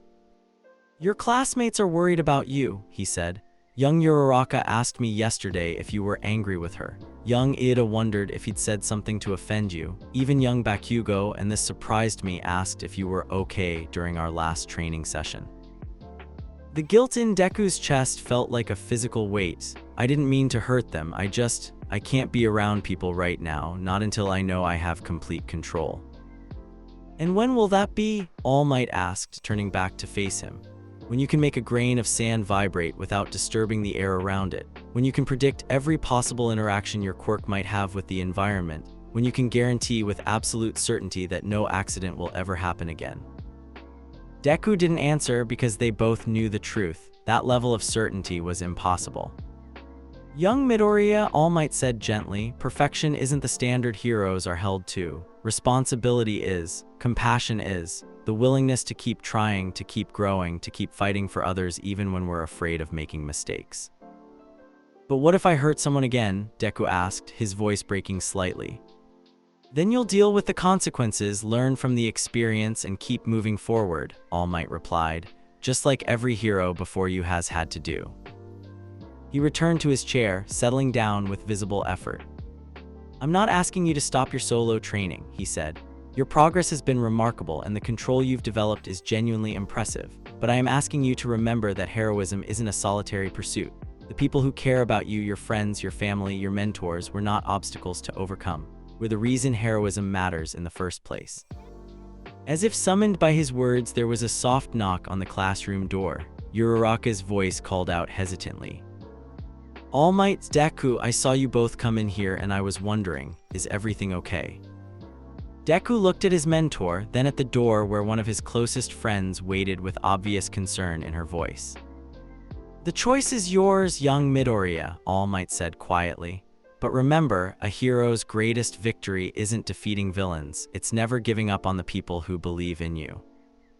For the first time in 3 weeks, Izuku Midoriya made a decision that wasn't about control, precision, or the management of his dangerous abilities. He made a decision about connection. "Come in, Uraraka," he called out, his voice stronger than it had been in days. I think we need to talk."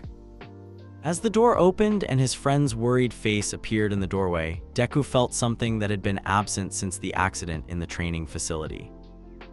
Hope.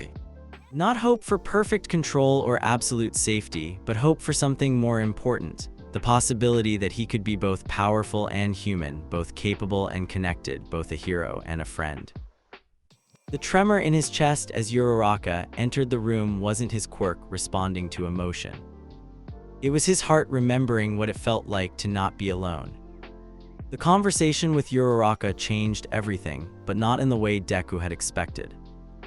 Instead of the emotional confrontation he'd been dreading, she'd simply sat down across from him and All Might and asked a single, devastating question. "Deku, do you remember why you wanted to become a hero in the first place?" The question had caught him completely off guard. After weeks of obsessing over control, precision, and the dangers of his quirk, he'd almost forgotten the simple answer that had driven him since childhood. "To help people," he'd whispered, the words feeling strange after so much isolation. "Then help me understand," Uraraka had replied with her characteristic directness. "How does pushing away everyone who cares about you accomplish that goal?" The conversation that followed had been painful but necessary. Uraraka, with All Might's gentle support, helped Deku realize that his self-imposed exile hadn't just been about protecting others, it had been about protecting himself from the fear of making another mistake. "I get it, Uraraka had said as their discussion wound down. "Being afraid of your own power. My quirk can be pretty dangerous too if I'm not careful. But that's why we have each other, right? To remind us who we're fighting for when we forget." Now, 2 weeks after that pivotal conversation, Deku found himself back in the abandoned warehouse district. But this time, he wasn't alone. "Your form is getting sloppy when you're tired," Iida observed from his position by the monitoring equipment. "You're compensating with raw power instead of maintaining proper technique." "Noted," Deku replied, pausing his exercise to wipe sweat from his forehead. The precision training was exhausting, but having his classmates there to observe and critique made it infinitely more effective. The warehouse had been transformed over the past 2 weeks. What had once been a solitary training space now accommodated multiple students. Uraraka had used her gravity quirk to help install proper lighting and ventilation. Iida had contributed organizational systems that made the various exercises more efficient. Even Todoroki had appeared one afternoon with industrial heating units to keep the space comfortable during the autumn evenings. "Try the sequence again," Todoroki suggested from his position near the target area. "But this time, focus on the resonance pattern rather than the power output." Deku nodded and resumed his stance. The current exercise involved creating selective seismic waves that could affect different materials independently, destroying a concrete block while leaving a glass panel inches away completely untouched. It was the kind of precise control that would have been impossible just months earlier. But the addition of his friends to his training regimen had accelerated his progress dramatically. Having observers meant immediate feedback on subtle technique errors. Having supporters meant the emotional stability to push harder without fear of isolation if something went wrong. Most importantly, having people who believed in him meant he could focus on growth rather than just damage control. Deku sent out a carefully calibrated pulse, watching as the concrete target cracked along predetermined stress lines while the nearby glass remained perfectly stable. The exercise that had taken him weeks to master solo was now becoming routine. "Excellent," Iida called out, checking his stopwatch. "That's your personal best time for the selective targeting drill." The progress was undeniable, but it came with unexpected challenges. As Deku's control improved, his classmates began suggesting increasingly complex applications for his abilities. "What if you could use seismic sensing for reconnaissance?" Uraraka had proposed during one of their evening sessions. "Like sending out pulses to map building layouts before a rescue operation." "Or disrupting enemy communications," Todoroki had added. "Most electronic devices are vulnerable to specific vibration frequencies." Each suggestion opened up new possibilities but also new responsibilities. With greater control came greater expectations, both from others and from himself. The real test of his progress came during a routine training exercise at UA. Aizawa had designed a complex rescue scenario involving a partially collapsed building with multiple trapped civilians. The exercise required students to work in teams, using their quirks creatively while minimizing further structural damage. "Midoriya," Aizawa called out as the class prepared for the simulation, "You're team leader for this exercise. Your job is to coordinate the rescue while ensuring building stability." The weight of leadership felt heavier than Deku had expected. As his team, Uraraka, Iida, Tsuyu, and Takayami, gathered around him for strategy discussion, he realized this was his first major test since the accident with All Might. "The building's structure is compromised here, and here," he said, pointing to weak points on the architectural diagram. "If we're not careful, any vibration could trigger a complete collapse." "So what's the plan?" Tsuyu asked, her direct manner cutting through his analytical spiral. Deku took a deep breath, centering himself with techniques All Might had taught him months earlier. "I'll use seismic sensing to locate the trapped civilians first. Then we'll create stabilized access routes using controlled ground fissures. Uraraka, I'll need you to reduce the weight of debris as I move it. Iida, you'll handle civilian evacuation once we have clear paths. Takayami, Dark Shadow can reach spaces too dangerous for the rest of us." It was a complex plan that required perfect coordination and, most critically, absolute trust in his ability to use his quirk precisely under pressure. The simulation began with typical chaos, artificial smoke, recorded sounds of distress, and the constant pressure of a ticking clock. But as Deku pressed his palms to the building's foundation and sent out his first sensing pulse, he felt something he hadn't experienced since the accident. Confidence. The vibrations painted a clear three-dimensional map in his mind. 5 civilians trapped on different floors, multiple structural weak points, and several potential access routes that could be opened safely. 2 on the second floor northeast corner, he reported to his team. 1 on the third floor center section, 2 more in the basement level. How do you want to proceed? Iida asked, his voice calm but urgent. Instead of overthinking the decision, Deku trusted his training and his instincts. Precision approach. I'm going to create a controlled fissure system that follows the building's natural stress patterns. We'll have stable pathways without compromising structural integrity. What followed was 15 minutes of the most complex seismic work Deku had ever attempted in a high-pressure situation. He created hairline fractures that opened exactly where needed, generated localized tremors that dislodged specific pieces of debris, and maintained constant monitoring of the building's overall stability through continuous vibration analysis. But the most remarkable part wasn't the technical precision, it was how naturally he worked with his teammates. Uraraka's gravity manipulation complemented his earth moving perfectly. Iida's speed made civilian evacuation efficient. Takami's dark shadow reached victims in areas too unstable for direct approach. All civilians evacuated, Iida reported as the simulation timer hit 14 minutes and 37 seconds. Building integrity maintained throughout the operation. Aizawa's evaluation was typically blunt: effective leadership, excellent quirk application, solid teamwork. This is what I expect from UA students. But it was the reaction of his classmates that meant the most to Deku. That was incredible, Uraraka exclaimed as they walked back to the preparation area. The way you mapped the entire building and then created those perfect access routes, I've never seen anything like it. Your strategic thinking has improved significantly, Todoroki observed with his characteristic directness. You're not just reacting to problems anymore, you're solving them systematically. Even Bakugo, who had watched the exercise from the sidelines, approached him afterward. Not bad, Deku, he said grudgingly. That precision work, it's getting pretty impressive. The closest thing to a compliment Bakugo had ever given him felt like a significant milestone. But the real validation came that evening, when Deku received an unexpected visitor at the training warehouse. Young Midoriya. All Might stood in the doorway looking stronger than he had in weeks. His posture was more upright, his color better, and most importantly, his smile was genuine rather than forced. All Might, Deku exclaimed, pausing his solo evening routine. How are you feeling? The doctor said you needed more rest before. The doctors cleared me for light activity, All Might interrupted with amusement, which apparently includes checking on students who are making remarkable progress. Deku felt heat rise in his cheeks. You heard about the training exercise today. I heard about many things, All Might replied, entering the warehouse and looking around at the organized training setup. I heard about team training sessions, improved precision scores, and most importantly, about a young man who's learning to balance power with connection. He walked over to examine some of Deku's precision targets, glass objects that had been cracked in perfect geometric patterns, demonstrating incredible control over seismic energy distribution. This level of accuracy, All Might murmured, it's beyond what even I thought possible for someone your age. I had good teachers, Deku replied, and good friends to practice with.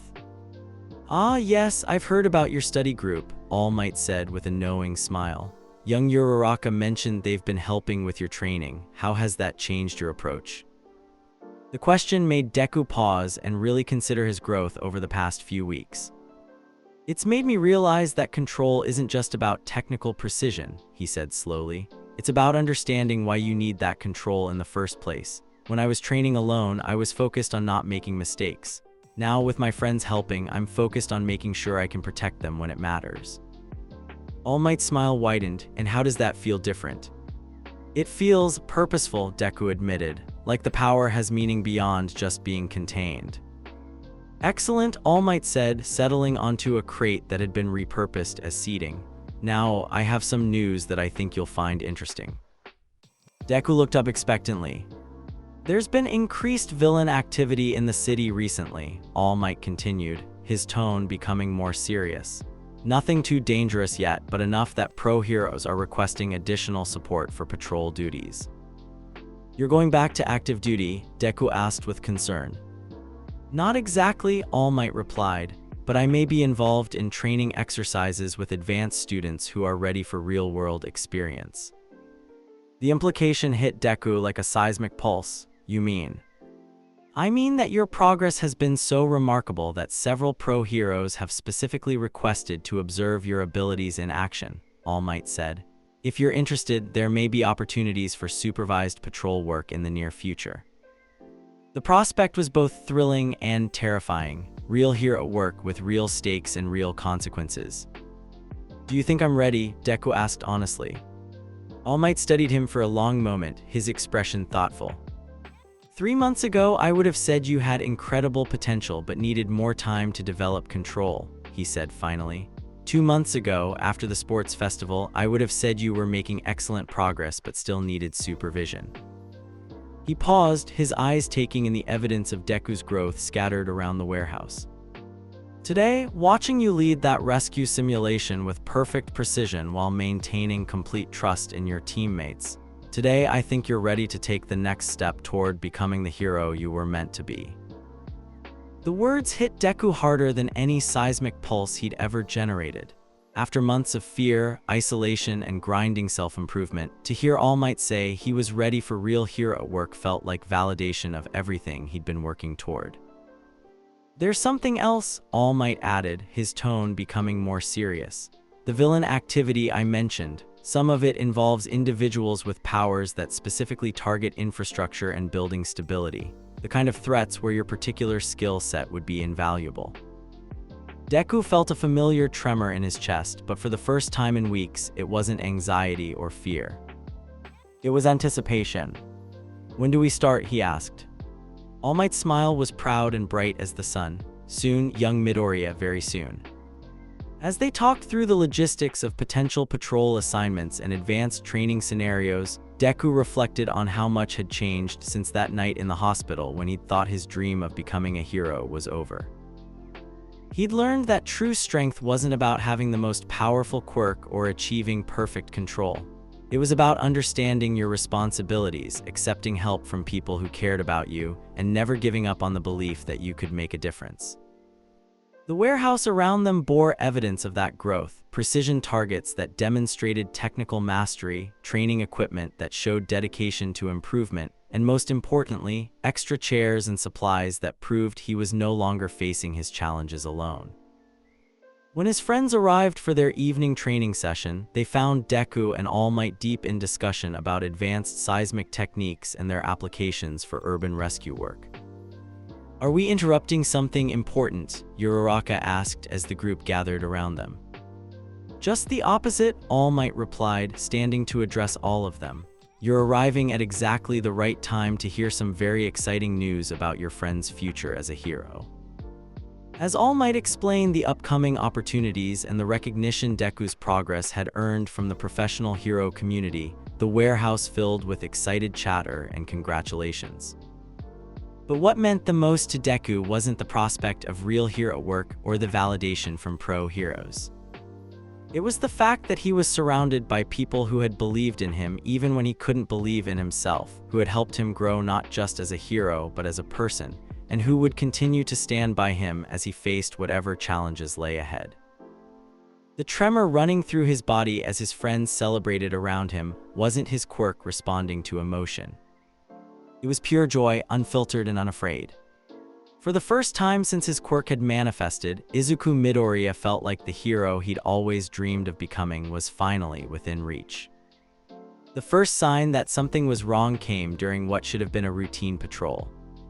Deku walked alongside Kamui Woods through the bustling downtown district, his hero costume sensors monitoring seismic activity levels throughout the city's underground infrastructure. 3 weeks into his provisional hero work, he'd fallen into a comfortable rhythm of urban patrol, using his abilities to detect structural weaknesses, monitor underground utility lines, and assist with crowd control during minor incidents. "Your seismic readings have been invaluable," Kamui Woods said as they completed their circuit around the commercial district. "The city engineering department says you've identified 12 potential sinkhole locations and 17 buildings with foundation problems that would have gone unnoticed for months." Deku felt a familiar warmth of satisfaction at the praise. This was exactly what he'd hoped his hero work would become, using his quirk not for flashy battles, but for the kind of precise, technical applications that genuinely helped people. "It's all about understanding how vibrations travel through different materials," he explained, pressing his palm briefly to a nearby building's foundation to check its structural integrity. "Every city has its own resonance signature, once you learn to read it." The pulse that came back through his hand was wrong. Not wrong in a structural sense. The building was solid, well-maintained, perfectly safe. Wrong in a way that made his skin crawl, as if the very vibrations had been touched by something unnatural. "Kamui Woods," Deku said quietly, his voice taking on the focused tone that had become second nature during hero work. "I'm picking up some unusual seismic signatures. Nothing dangerous to civilians, but peculiar." "What kind of peculiar?" the wood fiber hero asked, immediately shifting into professional alertness. Deku knelt and pressed both palms to the sidewalk, sending out a broader sensing pulse to map the surrounding area. The response painted a disturbing picture in his mind. "Someone's been studying the underground infrastructure," he said slowly, standing and brushing dust from his gloves. "These vibration patterns, they're too precise, too systematic, like someone's been mapping the city's geological weak points." Before Kamui Woods could respond, both of their communication devices crackled to life with an urgent transmission from the Hero Commission. "All heroes in downtown district respond immediately to Musutafu Central Plaza. Villain sighting confirmed. Threat level unknown but potentially catastrophic. Be advised, suspect may have earth manipulation abilities." Deku and Kamui Woods exchanged a look of grim understanding. Earth manipulation abilities in an urban environment could mean massive casualties if not handled carefully. "Let's go," Kamui Woods said, launching himself toward the plaza using his wood fiber extensions. Deku followed, using controlled ground pulses to boost his speed while his mind raced through tactical possibilities. Earth manipulation villains were rare, but they were also among the most dangerous in densely populated areas. The potential for collateral damage was enormous. Musutafu Central Plaza was chaos when they arrived. The villain stood in the center of the open space, surrounded by chunks of concrete and twisted metal that had been torn from the surrounding buildings. But what made Deku's blood run cold wasn't the destruction, it was the precision of it. Every piece of debris had been removed with surgical accuracy. The damaged buildings remained structurally sound despite missing sections of their facades. The villain wasn't just demonstrating power, he was demonstrating control. "Where is he?" the villain called out, his voice carrying clearly across the plaza. "Where is the boy with the seismic quirk?" Deku felt ice form in his stomach. This wasn't a random attack or a crime of opportunity. This villain was specifically looking for him. "I know you're here," the villain continued, raising his hands as more concrete chunks rose from the ground around him. "The one they call Precision Hero. The one who thinks he understands earth and stone better than those who were born to command it." The villain's appearance was unsettling, tall and gaunt, with pale skin that seemed to have an unnatural, marble-like quality. His clothing was strange too, appearing to be made from the same stone-like material as his skin. But it was his eyes that made Deku's hero instincts scream warnings. They were completely black, like looking into deep caves, and they swept the crowd of gathering heroes with predatory intelligence. "That's far enough," Kamui Woods called out, his wooden appendages spreading wide in a defensive formation. "Surrender now and no one has to get hurt." The villain laughed and the sound was like grinding stone. "Hurt? Oh, my dear heroes, I'm not here to hurt anyone. I'm here to demonstrate why the earth itself demands respect." He gestured casually, and a section of plaza concrete formed itself into a perfect replica of Deku's hero costume, down to the smallest detail. "Impressive work in the sports festival, young Midoriya," the villain said, his black eyes finding Deku among the assembled heroes. "Such precise control for someone so inexperienced." The fact that the villain knew his real name sent alarm bells ringing through Deku's mind. This level of specific information suggested surveillance, planning, and resources that went far beyond a typical villain encounter. "Who are you?" Deku called out, stepping forward despite Kamui Wood's restraining gesture. "I am someone who understands what you do not," the villain replied. "That seismic power, true seismic power, is not meant for rescue work and precision exercises. It is meant for reshaping the world itself." The concrete sculpture of Deku's costume suddenly exploded into dust, the particles swirling around the villain like a miniature sandstorm. "You play with toys while ignoring the true potential of geological manipulation," the villain continued. "But I can show you what real power looks like." The demonstration that followed was both terrifying and awe-inspiring. With casual gestures, the villain reshaped sections of the plaza's landscape. Concrete flowed like water, metal bent and twisted into artistic spirals, and the very ground beneath their feet rose and fell in controlled waves. But throughout the display, not a single building was damaged beyond repair, not a single civilian was injured. This wasn't destruction, it was geological artistry performed on an urban scale. "Do you see?" the villain asked, now standing atop a pillar of stone that had risen from the plaza floor. "This is what happens when someone truly understands their connection to the earth. No hesitation, no fear of collateral damage, no restraint born from lack of confidence." Other heroes had arrived during the demonstration. Endeavor's flames created a perimeter of heat that made the air shimmer, while several underground heroes attempted to approach through the city's tunnel systems. But Deku realized with growing alarm that none of their standard tactics would be effective against someone who could control the very ground they stood on. "You want to know who I am?" the villain continued, his attention focused solely on Deku now. "I am what you could become if you stopped limiting yourself to such pedestrian applications of geological power." "I use my quirk to help people," Deku replied firmly, finding his voice despite the surreal nature of the confrontation. "Help?" The villain's laugh was like an avalanche. "You stabilize buildings and detect structural flaws. You create careful little earthquakes that barely register on seismic equipment. You've turned the most powerful force in nature into a maintenance tool." The accusation stung because it contained a grain of truth. Since the accident with All Might, Deku had focused entirely on control and precision, often at the expense of exploring his quirk's full potential. "But there are others who recognize true power when they see it," the villain continued, his black eyes taking on an almost hypnotic quality. "Others who understand that seismic abilities like yours could reshape civilization itself." "What others?" Endeavor demanded, his flames flaring brighter as he attempted to close the distance. The villain ignored him completely, addressing only Deku. "Join us willingly and learn what your quirk was truly meant for. Refuse and we'll simply wait for a more convenient opportunity to extend the invitation." Before anyone could react, the villain pressed both hands to his stone pillar and sent out a massive pulse of geological energy. The ground throughout the plaza cracked in perfect geometric patterns, creating a complex mandala of fractured concrete that was beautiful and threatening in equal measure. But more importantly, the pulse served as cover for the villain's escape. Stone walls erupted from the plaza floor, creating a maze of barriers that blocked sight lines and separated the heroes from their target. By the time the obstacles had been cleared, the villain was gone, vanished as completely as if the earth itself had swallowed him. "Damn it," Endeavor growled, his flames dying down as he surveyed the empty plaza. "Underground escape route." Deku knelt and pressed his palms to the fractured concrete, sending out sensing pulses to track any subterranean movement. But the readings he got back were confusing, layers of disturbed earth that suggested rapid tunneling, but in patterns too complex to follow effectively. "He's gone," Deku reported, standing and brushing dust from his hands, "but he left something behind." The geometric pattern cracked into the plaza's surface wasn't random.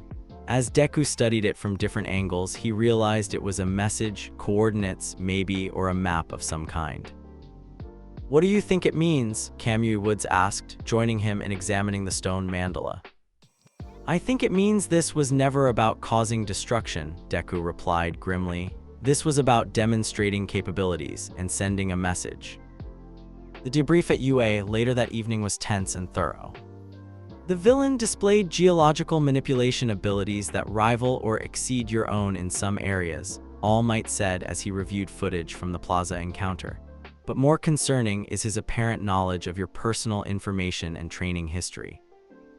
Principal Nezu nodded gravely from his position at the conference table.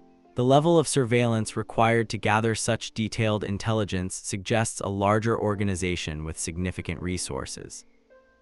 He mentioned others, Deku said, replaying the conversation in his mind.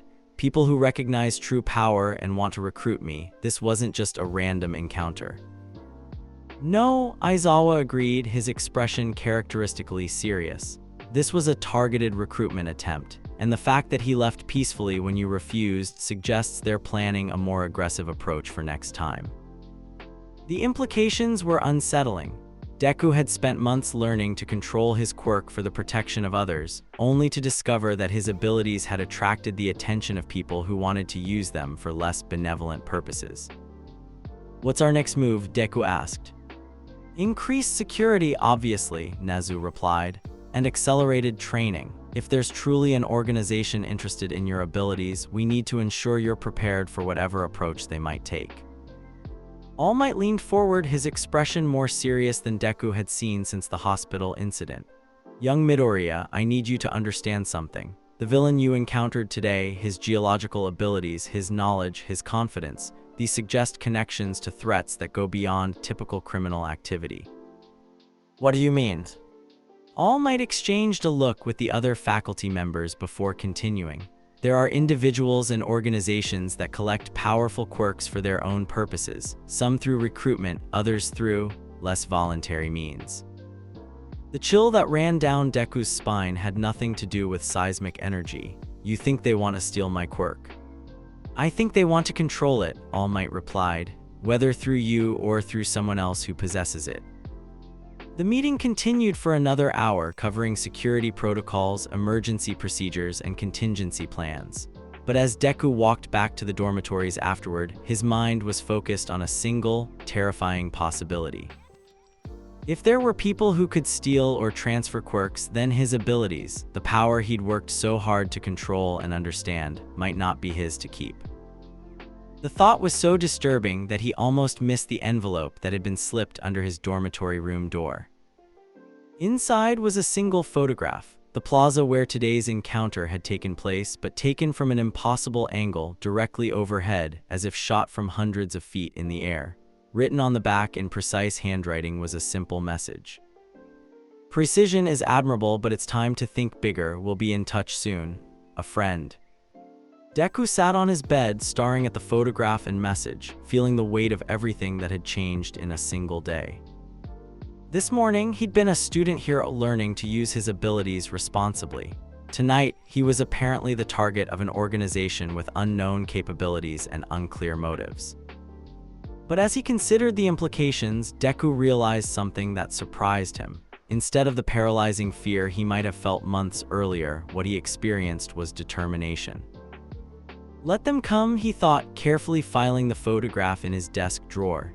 I've spent months learning to control my power. If they think they can take it from me or use it for their own purposes, they're about to discover just how precise my control has become. The tremor that ran through his body wasn't anxiety or fear. It was the quiet confidence of someone who had faced their worst impulses and emerged stronger, someone who had learned that true power came not from destruction but from the choice to protect others. Whatever this organization wanted, whatever capabilities they possessed, whatever plans they had for his seismic abilities, they were about to encounter a very different Izuku Midoriya than the one who had accidentally hurt his mentor months earlier. They were about to face a hero. The attack came 3 days later, during what should have been the safest time of day. Deku was in All Might's private training room beneath UA, working through advanced seismic resonance exercises under his mentor's watchful eye.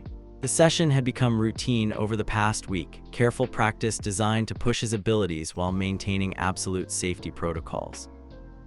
Excellent control on that frequency modulation, young Midoriya, All Might said, reviewing the data from Deku's latest precision test. Your ability to target specific molecular structures while leaving adjacent materials untouched has improved remarkably. The compliment warmed Deku more than it should have.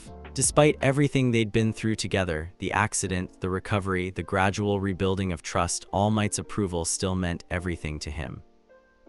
"I've been thinking about what that villain said," Deku admitted, taking a water break between exercises, "about using my quirk for more than just maintenance work."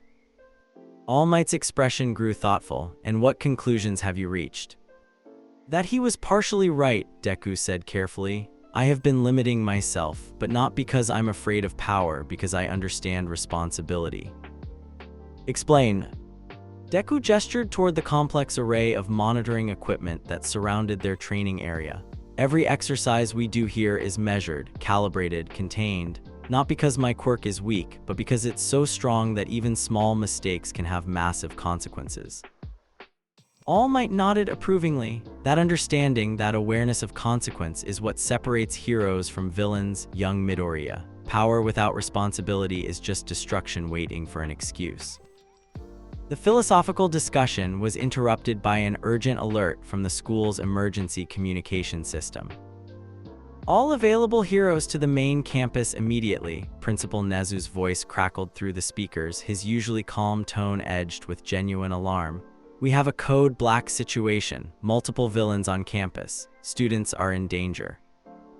All Might's transformation was instantaneous. The skeletal figure expanded into the familiar muscular form of the symbol of peace, his costume materializing as if by magic. "Stay here," he commanded, his voice carrying absolute authority. "This training room is one of the most secure locations in the school. You'll be safe until..." The explosion that cut him off wasn't from above, it was from directly beside them. The reinforced wall of the training chamber erupted inward, chunks of concrete and twisted metal flying through the air as a massive figure emerged from the destruction.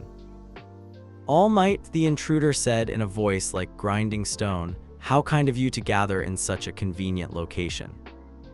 Deku's blood ran cold as he recognized the pale, marble-skinned villain from the plaza encounter. But this time, he wasn't alone. 3 other figures followed him through the breach, each one radiating the kind of dangerous presence that marked experienced villains. One appeared to be wreathed in shadows that moved independently of his body. Another had metallic skin that gleamed like polished steel. The third was the most unsettling, completely ordinary looking except for eyes that held depths of malice that made Deku's skin crawl. "I believe you've met my associate," the ordinary-looking villain said, gesturing toward the stone manipulator. He was quite impressed by young Midoriya's potential during their first encounter. All Might stepped protectively in front of Deku, his massive frame blocking the villain's direct line of sight. "If you want the boy, you'll have to go through me first." "Oh, we were counting on that," the shadow-wreathed villain replied with obvious amusement. "After all, what's the point of acquiring the world's most powerful seismic quirk if we don't demonstrate our superiority over the symbol of peace in the process?" The fight began without further warning.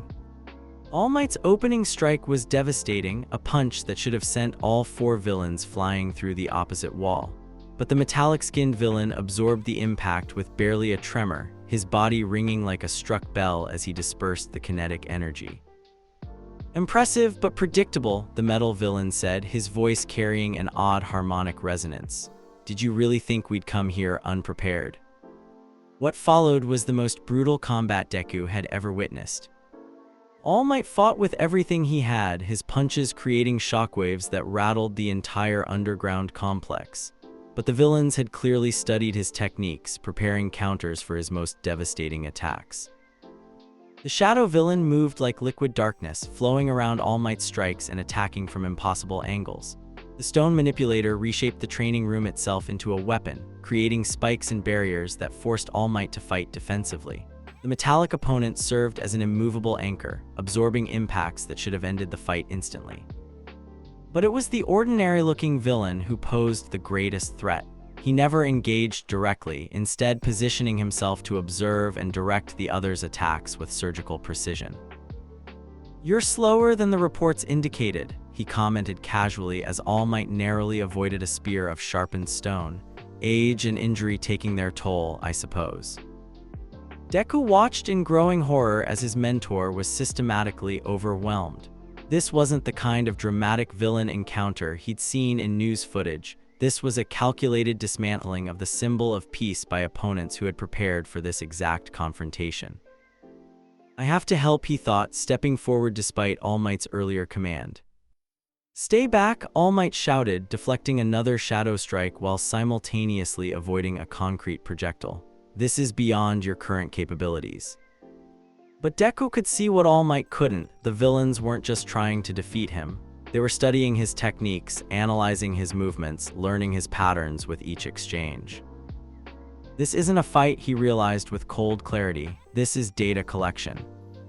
The revelation spurred him into action.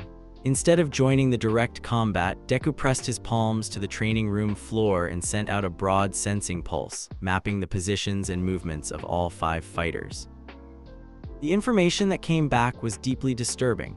The metallic villain's body resonated at frequencies that suggested artificial enhancement, not a natural quirk, but some kind of technological augmentation. The shadow manipulator's darkness absorbed specific wavelengths of energy, implying targeted preparation against All Might's particular fighting style.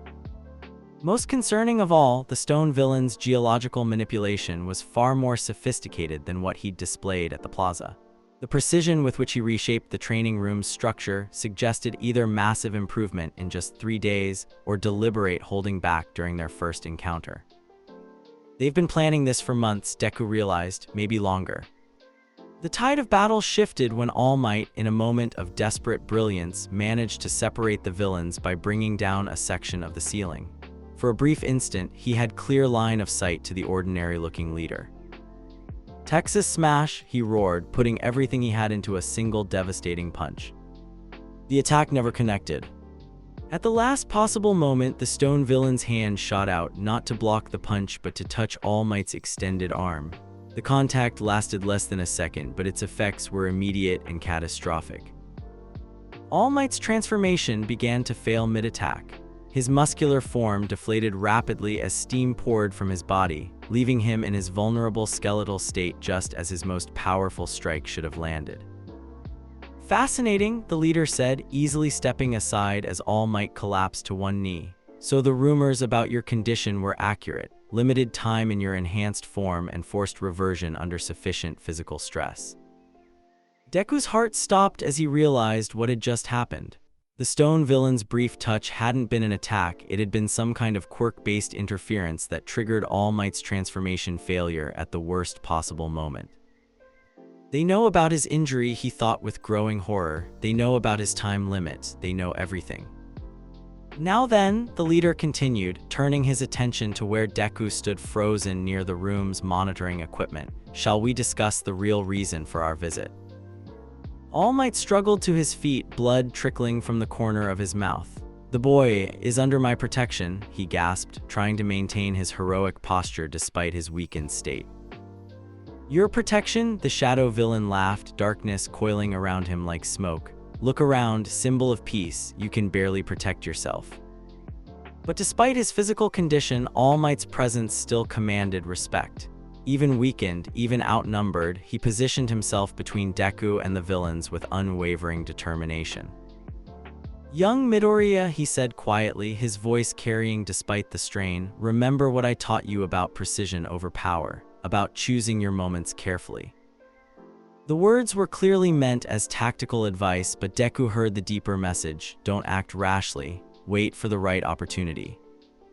We don't want to hurt you, boy, the leader said, addressing Deku directly. Quite the opposite. We want to help you realize your potential.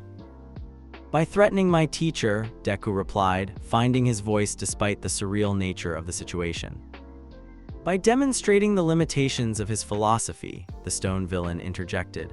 All Might teaches restraint, control, using minimum force to achieve maximum effect. But look where that's gotten him, defeated by opponents who understand that overwhelming power trumps careful technique.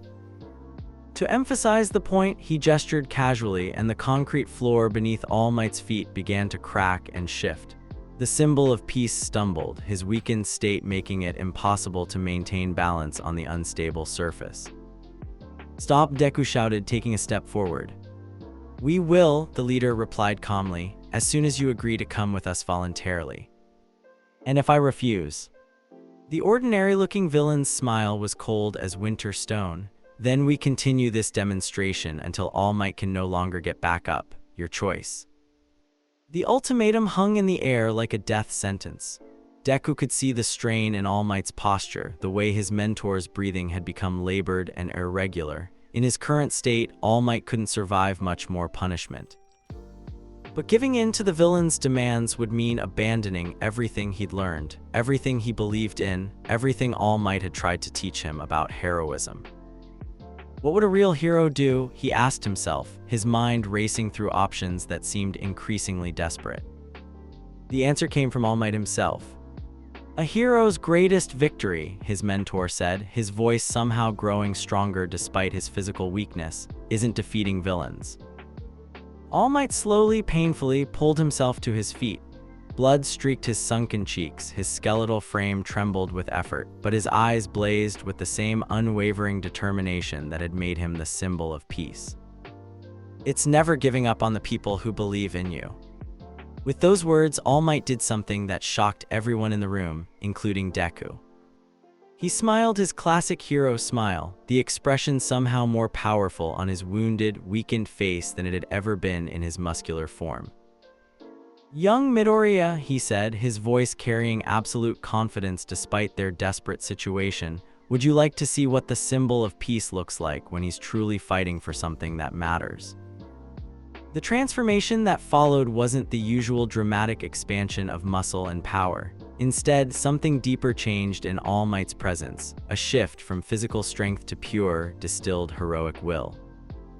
When he moved, it was with the precision and economy of motion that came from decades of experience. When he struck, it was with perfect technique rather than overwhelming force. When he defended, it was with positioning and timing that turned the villain's own attacks against them.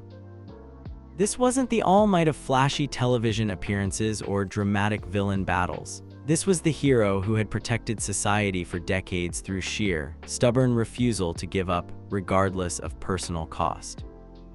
The battle that followed was unlike anything Deku had ever witnessed. All Might fought with his mind instead of his muscles, using environmental advantages and tactical thinking to compensate for his physical limitations. He turned the stone villain's geological manipulation against the shadow user, trapped the metallic opponent using his own momentum, and forced the leader into making strategic errors through careful psychological pressure. But most importantly, he created openings. "Now, young Midoriya," he called out as a particularly clever maneuver left all four villains momentarily off balance. "Show them what precision really means." The opportunity lasted only seconds, but it was enough. Deku pressed both palms to the floor and sent out the most complex seismic manipulation he had ever attempted. Instead of trying to defeat the villains directly, he targeted the structural supports throughout the underground complex, creating a controlled collapse that would trap the intruders while leaving escape routes for him and All Might. The precision required was staggering, dozens of simultaneous calculations about load-bearing capacity, structural integrity, and harmonic resonance, all performed in real time while accounting for the positions and movements of 6 different people. But months of training with All Might had prepared him for exactly this kind of challenge. The collapse was beautiful in its precision. Concrete barriers rose from the floor to separate the villains from each other and block their escape routes.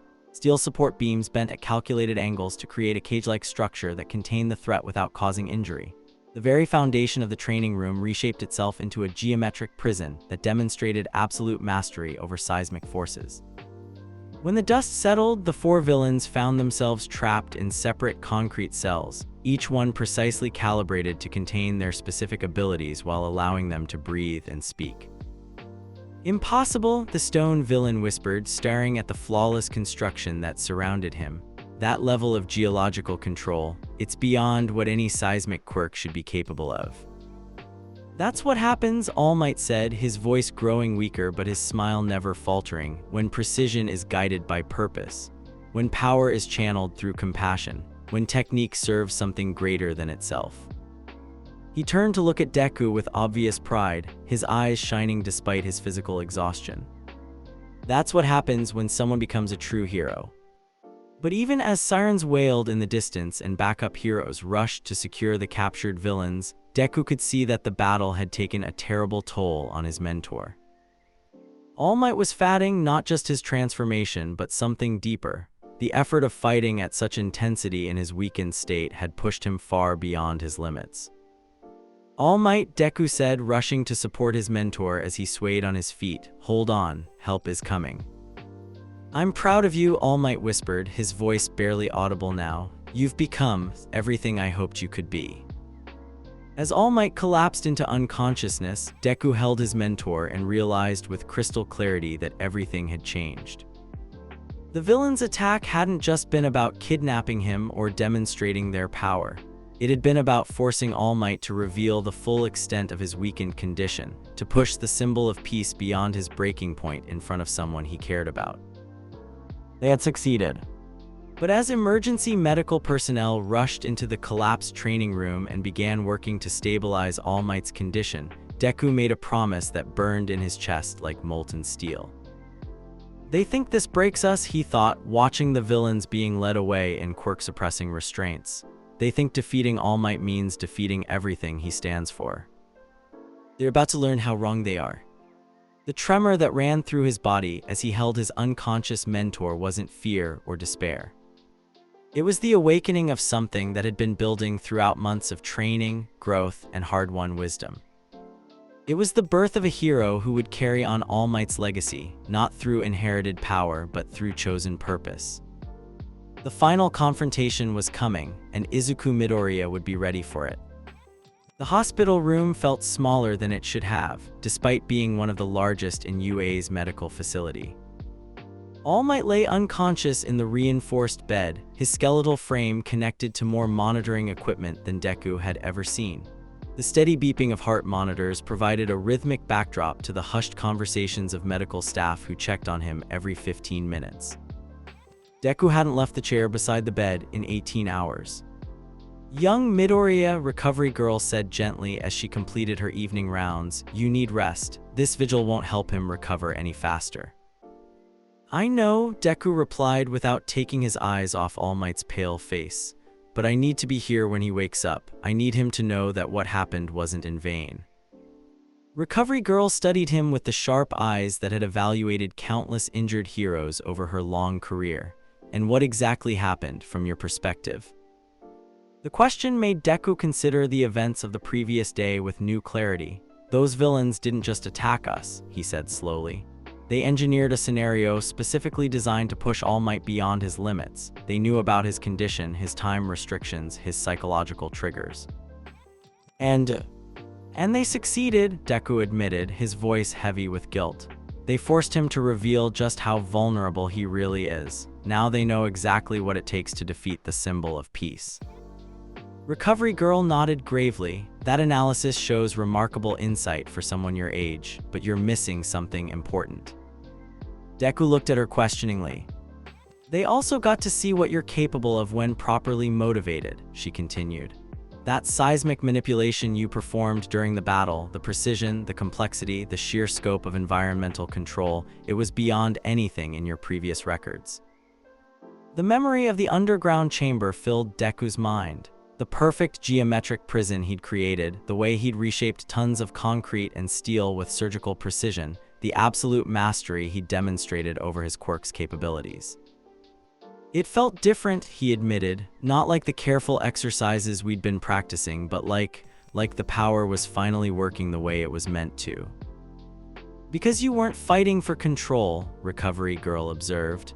"You were fighting to protect someone you care about. The difference in motivation changed everything about how your Quirk responded." Before Deku could respond, All Might's eyes fluttered open. "Young Midoriya," his mentor whispered, his voice barely audible above the medical equipment.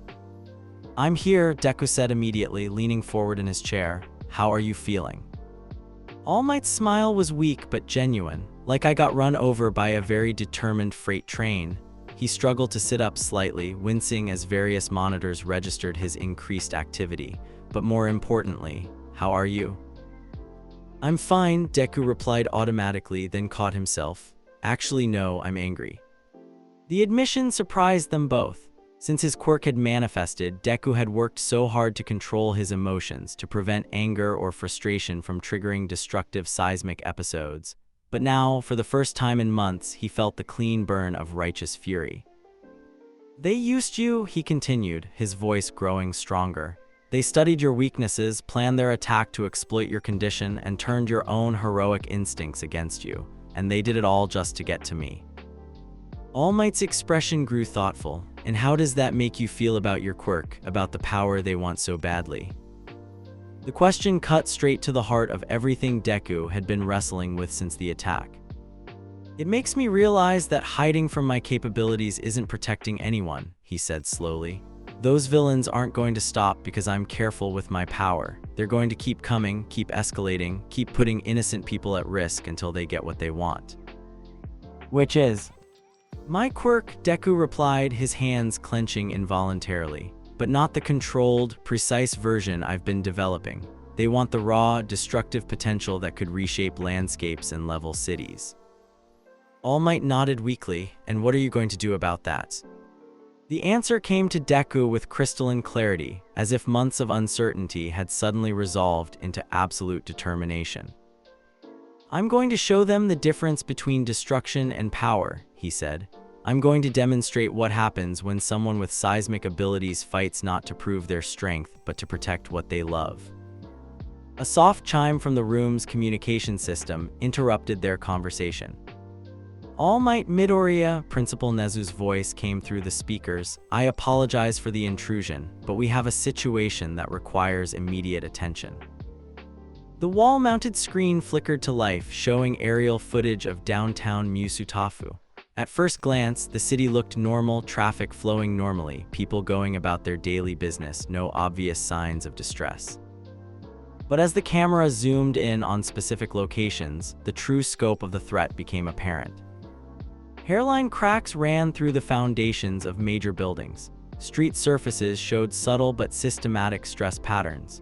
Most ominously, the city's seismic monitoring stations were registering continuous low-level tremors that seemed to be building toward something catastrophic. "The villains who attacked you yesterday escaped from custody 3 hours ago," Nezu continued, his usually calm voice edged with tension. "Since then, seismic activity throughout the city has increased exponentially. Our geological consultants estimate that if the current trend continues, we're looking at a catastrophic earthquake within the next 6 hours." Deku felt ice form in his stomach. "They're going to bring down the entire city." "It appears so," Nezu confirmed. "But more specifically, they're creating conditions that will require someone with precise seismic control to prevent massive casualties. In other words, they're forcing a confrontation on their terms." All Might struggled to sit up fully, his face grim despite his weakened condition.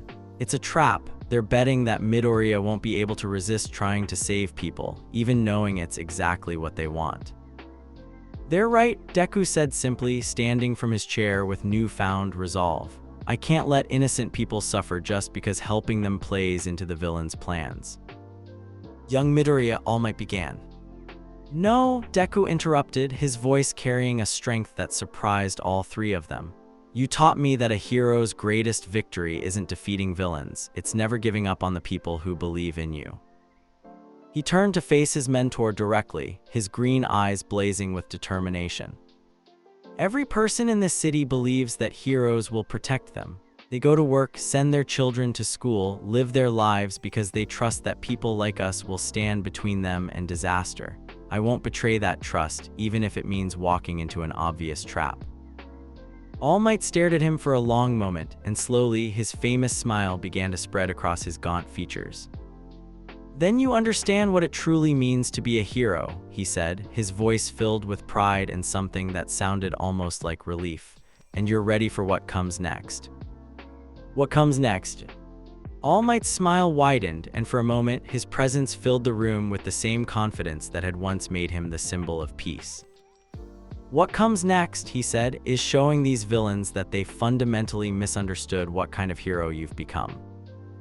2 hours later, Deku stood on the roof of UA's main building, fully suited in his hero costume and surrounded by the most advanced seismic monitoring equipment the school could provide.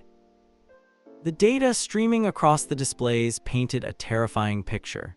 The villains weren't just creating random earthquakes, they were systematically destabilizing the geological foundations that supported the entire metropolitan area. "Their technique is sophisticated," he murmured into his communication headset, analyzing the seismic patterns. "They're targeting specific resonance frequencies that will create harmonic amplification. When the accumulated stress reaches critical mass, the entire city will experience a synchronized earthquake." "Estimated casualties," came Endeavor's voice through the comm system. Deku ran quick calculations based on building codes, population density, and infrastructure vulnerability. If it happens during peak hours with people in offices and schools, hundreds of thousands injured, tens of thousands dead. The weight of those numbers settled on his shoulders like a physical burden, but instead of being paralyzed by the responsibility, Deku felt something he'd never experienced before. Absolute clarity. For months, he'd struggled with the morality of his power, the fear of causing harm, the balance between capability and restraint. But now, faced with a crisis that only his specific abilities could address, all of that uncertainty fell away. "I need direct access to the city's geological survey data," he said, his voice taking on the authoritative tone he'd developed during hero work. "And I need all civilian evacuation efforts to follow the patterns I'm about to transmit." Midoriya, came All Might's voice, somehow stronger despite his condition. "Are you certain about this approach?" "I'm certain," Deku replied, pressing his palms to the building's roof and sending out the broadest sensing pulse he'd ever attempted. "Those villains think they understand seismic manipulation, but they're about to learn the difference between causing earthquakes and preventing them." The pulse that emanated from UA spread throughout the entire city, a wave of controlled vibration that mapped every fault line, every structural weak point, every accumulation of geological stress that the villains had been exploiting. But more than that, it announced his presence to anyone with the ability to detect seismic activity. "Come and get me," the pulse seemed to say. "I'm ready." The response was immediate and overwhelming. 4 massive seismic spikes erupted simultaneously from different points around the city, each one centered on a location where the villains had been building stress toward their catastrophic finale. "They're accelerating their timeline," Deku observed, watching the data streams with analytical calm. "They're giving up their 6-hour plan to force an immediate confrontation." "All heroes converge on downtown Plaza," came the emergency coordination broadcast. "Multiple villain sightings confirmed. This is not a drill."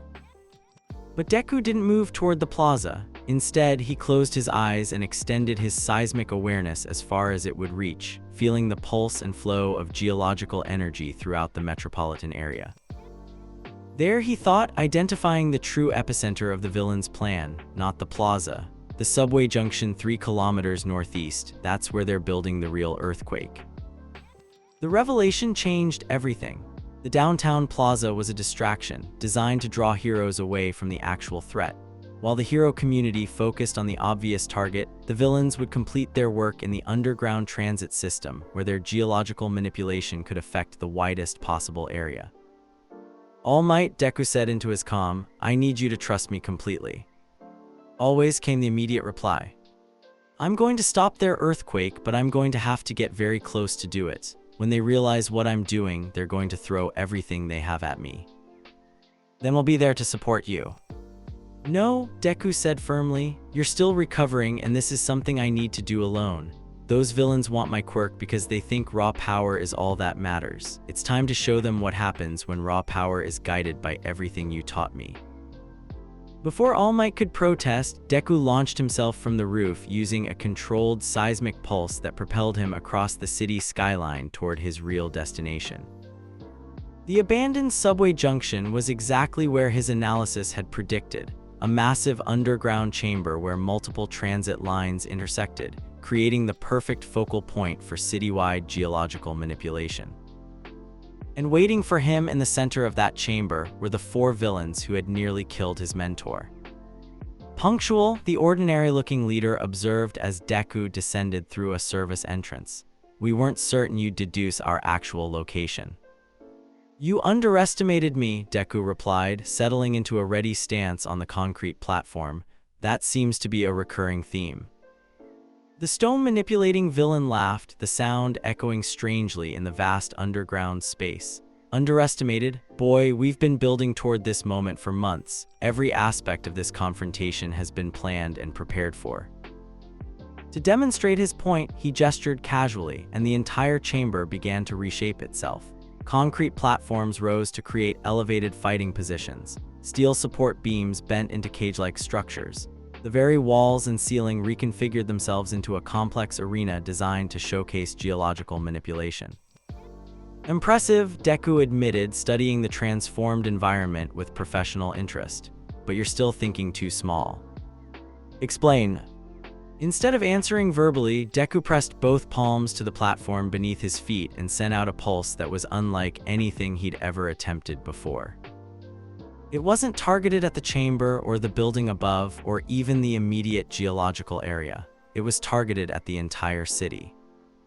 The wave of seismic energy that emanated from his position spread through bedrock and foundation, through utility lines and subway tunnels, through every structure and surface that connected to the underground junction where they stood. And everywhere it passed, it began to counteract the stress patterns the villains had been building for hours. Impossible, the metallic villain whispered, his enhanced senses apparently allowing him to detect the scope of what Deku was attempting. That level of simultaneous manipulation, the calculations alone would overwhelm any human mind. You're right, Deku replied, maintaining his connection to the citywide geological network while simultaneously preparing for the inevitable attack. It would overwhelm any human mind that was trying to control everything at once. The shadow-wreathed villain struck first, darkness coiling toward Deku like living smoke. But instead of dodging or defending, Deku simply adjusted the resonance frequency of the platform beneath his feet.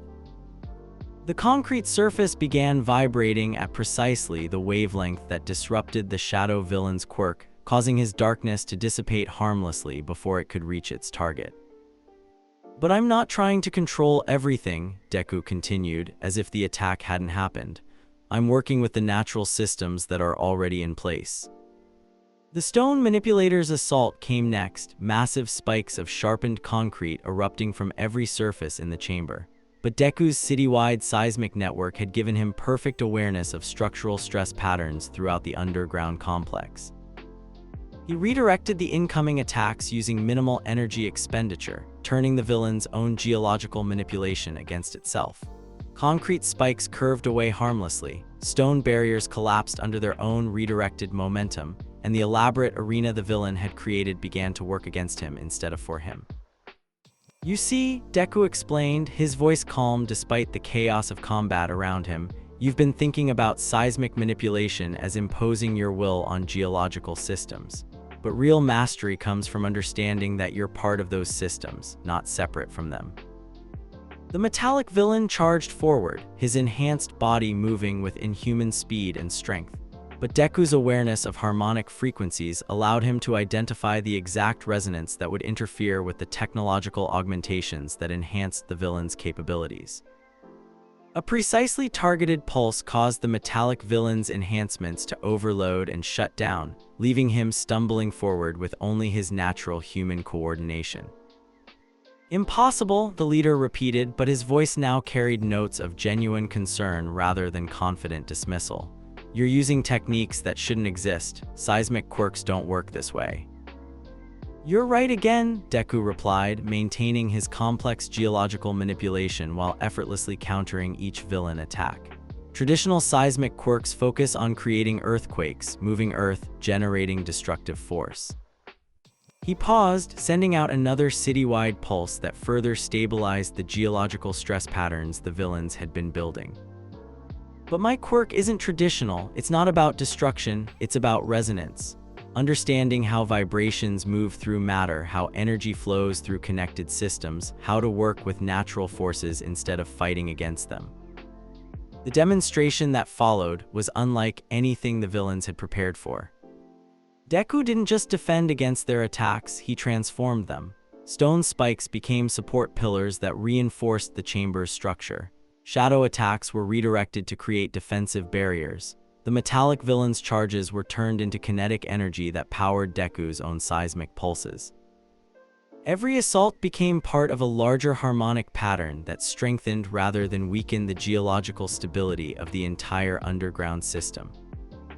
"This is what happens," Deku said, his voice growing stronger as his confidence in his abilities reached new heights, "when someone learns to use power responsibly, when technique serves purpose instead of ego, when strength is guided by the desire to protect rather than dominate." The final attack came when all four villains coordinated their efforts in a desperate gambit to overwhelm Deku's defenses. Shadows and Stone, Metal and Malice, everything they had, launched simultaneously in an assault designed to crush any possible resistance. Deku met their combined attack with perfect resonance. Instead of fighting the incoming energy, he absorbed it into his city-wide seismic network, using the villain's own power to complete the geological stabilization he'd been working toward. The effect was immediate and decisive. Throughout the city, the accumulated stress that had been building toward catastrophic earthquake was harmlessly dissipated. Foundation cracks sealed themselves, building oscillations dampened to stillness. The very earth beneath the metropolitan area settled into perfect, stable harmony. And in the underground chamber, four exhausted villains found themselves trapped in a prison of their own making. The elaborate arena they'd created now reshaped into containment cells that perfectly countered each of their abilities. "How?" the leader gasped, staring at Deku with something that might have been awe. "I had a very good teacher," Deku replied, thinking of All Might's unwavering faith, his patient guidance, his absolute belief that true heroism came from the heart rather than from power. "Someone who taught me that a hero's greatest victory isn't defeating villains, it's never giving up on the people who believe in you." As sirens wailed overhead and backup heroes rushed to secure the captured villains, Deku felt a profound sense of completion. He'd faced the greatest threat his abilities had ever encountered, and he'd emerged victorious not through raw power or destructive force, but through understanding, precision, and the kind of heroic determination All Might had spent months helping him develop. "This is what I was meant for," he thought, maintaining his seismic connection to the city's geological systems until he was certain the crisis had completely passed. Not to be the strongest hero, but to be the hero who uses strength in service of something greater. The tremor that ran through his body as emergency responders took the villains into custody wasn't his quirk responding to emotion. It was the quiet satisfaction of someone who had finally, fully understood what it meant to be worthy of the power they'd been given. Izuku Midoriya had become the hero he'd always dreamed of being. And this was only the beginning. The dawn light filtering through UA's hospital windows had never looked more beautiful. All Might sat propped up in his hospital bed, his skeletal frame still connected to monitoring equipment, but his eyes bright with the kind of vitality that came from witnessing something extraordinary. On the room's wall-mounted screen, news broadcasts continued their coverage of what media outlets were calling the miracle of Musutafu, the unprecedented prevention of a citywide earthquake through the actions of a single hero student. "The seismic data is remarkable," Recovery Girl said, reviewing the medical reports that had been compiled overnight. "Not only did you prevent catastrophic damage to the city's infrastructure, but the geological stabilization you achieved has actually improved the region's earthquake resistance beyond its pre-crisis levels." Deku nodded from his chair beside All Might's bed, though his expression remained thoughtfully serious despite the praise. "It wasn't about showing off or demonstrating power," he said quietly. "It was about understanding what the Earth itself needed to be stable and healthy. And that understanding," All Might added with obvious pride, "is what separates a true hero from someone who merely possesses a powerful quirk." The hospital room's communication system chimed softly, and Principal Nezu's voice filled the space. "All Might, young Midoriya, I hope you're both prepared for visitors. It seems that news of yesterday's events has reached some very interested parties." Before either could respond, the door opened to admit not just Nezu, but a distinguished-looking woman in an expensive business suit, followed by two men Deku recognized from Hero Rankings magazines. "Izuku Midoriya," the woman said, extending a hand with professional warmth. "I'm Director Yamada from the Hero Public Safety Commission. I believe we have much to discuss." The meeting that followed was unlike anything Deku had experienced. Director Yamada, flanked by representatives from 3 major hero agencies, presented an offer that would have seemed impossible just months earlier. Your performance during the crisis has demonstrated capabilities that extend far beyond typical hero work, she explained, consulting a tablet filled with seismic analysis data. The precision with which you stabilize geological systems across an entire metropolitan area represents a skill set that's not just valuable, it's potentially revolutionary for disaster prevention and urban safety. What exactly are you proposing? All Might asked, his protective instincts clearly engaged despite his weakened condition. Accelerated certification for specialized hero work, one of the agency representatives replied. Emergency response coordination, geological consultation for major construction projects, disaster prevention on a scale that could save thousands of lives annually. Deku felt the familiar flutter of seismic energy in his chest, not from anxiety this time, but from genuine excitement at the possibilities being described. However, Director Yamada continued, her tone becoming more serious. Such responsibilities would require a level of public visibility and scrutiny that most heroes don't face until years into their careers. The media attention alone would be significant. She gestured toward the wall screen, which was cycling through news coverage of the previous day's events. Headlines like Earthquake Hero SAVES City and Student Hero PREVENTS Catastrophe scrolled beneath footage of the downtown area returning to normal activity. Public perception of your abilities has shifted dramatically, she observed. Yesterday morning, you were known as the unstable hero, someone whose power was feared as much as respected. Today, you're being hailed as precision hero, Deku, the student who turned destructive potential into protective mastery. The transformation in public opinion was remarkable, but Deku found himself thinking not about media coverage or career opportunities, but about the people whose lives had returned to normal because of his choices. I appreciate the offer, he said carefully, but I need to understand something first. Are you asking me to become this kind of specialized hero because my abilities are useful, or because you believe this is the path where I can help the most people? Director Yamada smiled, apparently pleased by the question. Both, actually, but the fact that you asked tells me you're thinking about this the right way. The conversation continued for another hour, covering training requirements, educational accommodations, and the kind of support systems that would be needed for someone taking on such specialized responsibilities at a young age. But it was All Might's input that ultimately helped Deku reach his decision. Young Midoriya, his mentor, said as the officials prepared to leave, what does your heart tell you about this opportunity? Deku considered the question seriously, thinking about everything that had led to this moment. The accident that had hospitalized All Might, the months of isolated training, the gradual reconnection with his friends, and finally the crisis that had tested everything he'd learned. My heart tells me that power without purpose is meaningless, he said finally. And that the purpose of my abilities isn't to be the strongest hero or the most famous one. It's to use what I've been given in whatever way helps people most effectively. All Might's smile was radiant. Then you know what your answer should be. 3 weeks later, Deku stood in a newly constructed training facility designed specifically for large-scale seismic work. The underground chamber was 5 times larger than anything UA possessed, with monitoring equipment that could track geological changes across hundreds of kilometers. But he wasn't alone. Your resonance control has improved by another 15% since last week, Uraraka observed, reviewing the data from their joint training session. The precision you're achieving with selective frequency targeting is honestly incredible. It's all about understanding the harmonic relationships, Deku explained, helping her down from the elevated platform where she'd been observing his exercises. Every material has its own vibrational signature. Once you learn to read those signatures, you can affect them independently without collateral damage, Todoroki finished, approaching from where he'd been practicing temperature regulation exercises that complemented Deku's geological work. Your technique has inspired some interesting applications for my own quirk. The camaraderie felt natural now, built on months of shared training and mutual support. Even Bakugo, who had initially resisted joining their advanced study group, had become a regular participant. Deku's seismic sensing gives us tactical advantages we never had before, he admitted grudgingly as they prepared to wrap up their session.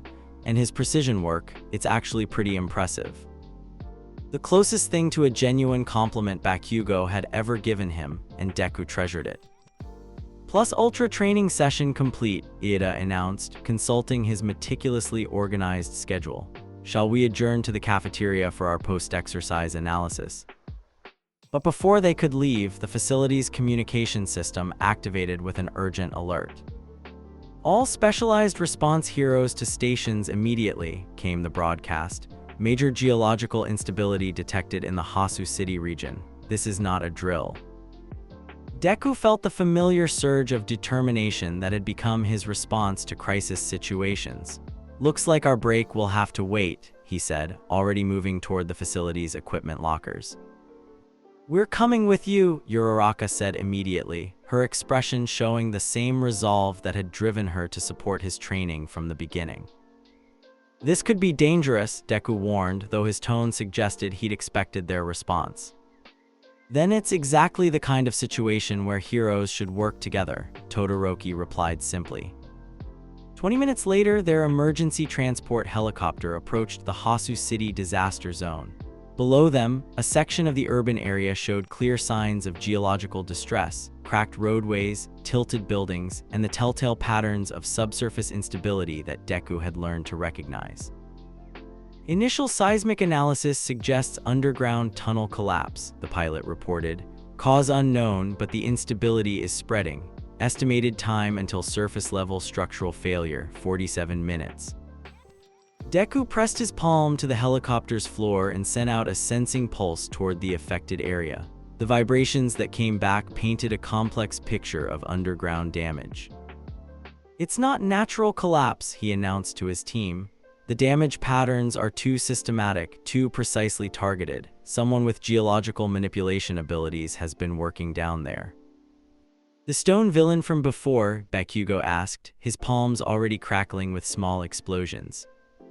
Different technique, Deku replied, continuing to analyze the seismic data. This feels more like mining or excavation work rather than combat-oriented destruction, but the scale is enormous. The helicopter touched down in a staging area that had been established by local heroes and emergency responders. As they disembarked, Deku was struck by how naturally he'd fallen into the role of tactical coordinator for their group. Uraraka, I need you to handle debris removal once I identify safe pathways. Todoroki, temperature regulation will be crucial if we're dealing with underground utility line damage. Bakugo, precision explosions for emergency access routes. Iida, civilian coordination and rapid deployment where needed. Each assignment played to his teammates' strengths while accounting for the specific challenges of underground rescue work. It was the kind of strategic thinking that had become second nature during their months of training together. What about you? Iida asked. I'm going down there, Deku replied, studying the entry points that led to the unstable underground area. Whatever caused this damage, it's still active. I need to stabilize the geological systems before we can safely extract anyone who might be trapped. The descent into Hasu City's underground infrastructure was like entering an alien landscape. What should have been orderly tunnel systems and utility corridors had been transformed into a maze of carved stone passages and artificial caverns. But more disturbing than the physical changes was what Deku's seismic sensing revealed about the overall structure. The underground modifications weren't random. They formed a complex pattern that seemed designed to channel and amplify geological forces. Someone's been building something down here, he realized with growing alarm, something big. The answer came when he reached the deepest level of the underground complex and found himself in a vast artificial cavern that definitely hadn't appeared on any city planning documents. In the center of the space stood a massive crystalline structure that pulsed with its own internal light. Around its base, sophisticated monitoring equipment tracked seismic activity from across the region. And working at one of the control stations was a figure Deku recognized with a chill of dread. The stone manipulation villain, he breathed into his communication headset. He's here and he's built some kind of geological amplification system. Before he could retreat or call for backup, the villain turned to face him with an expression of mild surprise. Izuku Midoriya, the pale figure said, his marble-like features showing what might have been respect. I must admit, I didn't expect you to track us here so quickly. The villain gestured toward the shadows at the edge of the cavern, where Deku could now make out several other figures working on similar equipment stations. My associates and I have been quite busy since our last encounter, the villain continued. Your demonstration of citywide geological stabilization was inspiring. It showed us possibilities we hadn't previously considered. Deku felt the familiar tremor of seismic energy building in his chest, but this time he welcomed it rather than trying to suppress it. What are you trying to accomplish here? What we've always been trying to accomplish, the villain replied. To demonstrate that seismic manipulation can reshape civilization itself, but your techniques have given us new ideas about scale and precision. The crystalline structure pulsed brighter and Deku felt the vibration through his feet. Whatever they had built, it was designed to amplify and broadcast seismic energy across enormous distances. You're planning another earthquake, he said, the pieces falling into place. But not just for one city, this system could affect the entire region. Affect, yes, but not destroy, the villain corrected. Thanks to your demonstration, we now understand the difference between geological manipulation for destruction and geological manipulation for renovation. The implications were staggering. Instead of causing random earthquakes, they were planning to reshape the landscape itself on a massive scale, potentially moving mountains, redirecting rivers, or even creating new landforms. The casualties from that kind of large-scale geological change would be enormous, Deku said, settling into a ready stance. Would they, the villain asked with genuine curiosity, or would they be minimal if the changes were implemented with sufficient precision and planning? The philosophical question hit harder than any physical attack could have. Because the villain wasn't entirely wrong. With perfect control and unlimited time, massive geological changes could theoretically be implemented safely. But the key word was theoretically. Even if you had that level of control, Deku replied, you don't have the right to make those decisions for everyone else. People deserve to choose their own futures. And if their choices are leading to environmental destruction and urban overcrowding, that will eventually make their current lifestyle impossible anyway. The debate might have continued, but the crystalline amplifier chose that moment to reach some kind of critical threshold. The pulse that emanated from its core sent shockwaves through the entire underground complex. Interesting, the villain observed, checking his monitoring equipment. It appears our timeline has been accelerated by your arrival. The system is drawing power from your natural seismic emissions. Deku realized with horror that his presence was actually feeding energy into their amplification system. Every pulse of his quirk, every vibration from his heartbeat and breathing was being absorbed and magnified by the crystalline structure. I need to get out of here before they can use my power against me, he thought, backing toward the cavern entrance. But the retreat was cut off when stone barriers erupted from the floor, sealing every exit with perfectly fitted rock formations. I'm afraid we can't let you leave just yet, the villain said apologetically. The process requires a few more minutes to reach full charge, and your continued presence ensures optimal energy absorption. Trapped in the underground chamber with a system designed to amplify his own power against him, Deku found himself facing the most complex challenge of his hero career. Fighting would only feed more energy into their system. Escaping seemed impossible given the sealed exits, and with each passing second, the crystalline amplifier grew brighter and more dangerous. Think, he told himself, drawing on everything All Might had taught him about strategic problem solving. What would a real hero do in this situation? The answer came from an unexpected source, his friends' voices crackling through his communication headset. Deku, we're detecting massive seismic buildup from your location, came Uraraka's urgent transmission. Whatever's happening down there, it's affecting the geological stability of the entire region. We're working on access routes from multiple angles, Todoroki added, but the stone barriers are incredibly thick and precisely constructed. Just hang on, Bakugo's voice cut through the calm static. We're coming to get you out of there. They believe in me, Deku realized with sudden clarity. Even when I can't see a solution, they trust that I'll find a way. And with that realization came the understanding he needed to turn the situation around. Instead of fighting against the amplification system or trying to escape from it, Deku pressed both palms to the cavern floor and began to work with it. The crystalline structure was designed to absorb and amplify seismic energy, but like any resonance system, it had natural harmonic frequencies that could be exploited. If he could match those frequencies precisely, he could potentially overload the system by feeding it exactly the kind of vibrations it wasn't designed to handle. "What are you doing?" the villain demanded, apparently sensing the change in Deku's approach. "Something you didn't plan for," Deku replied, his voice calm despite the enormous risk he was taking. "I'm giving your system exactly what it wants, more seismic energy than it can possibly contain." The pulse he sent through the cavern floor was unlike anything he'd ever attempted.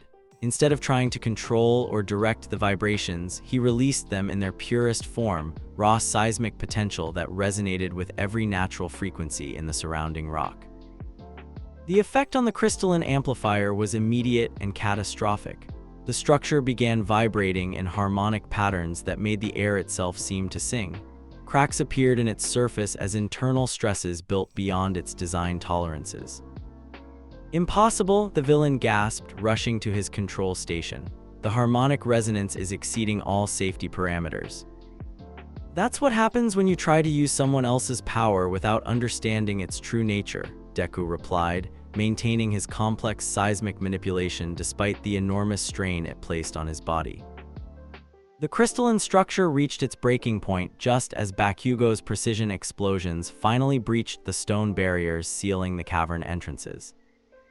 "Deku," Uraraka called out as she, Todoroki, and Iida rushed into the chamber. "Are you all right?"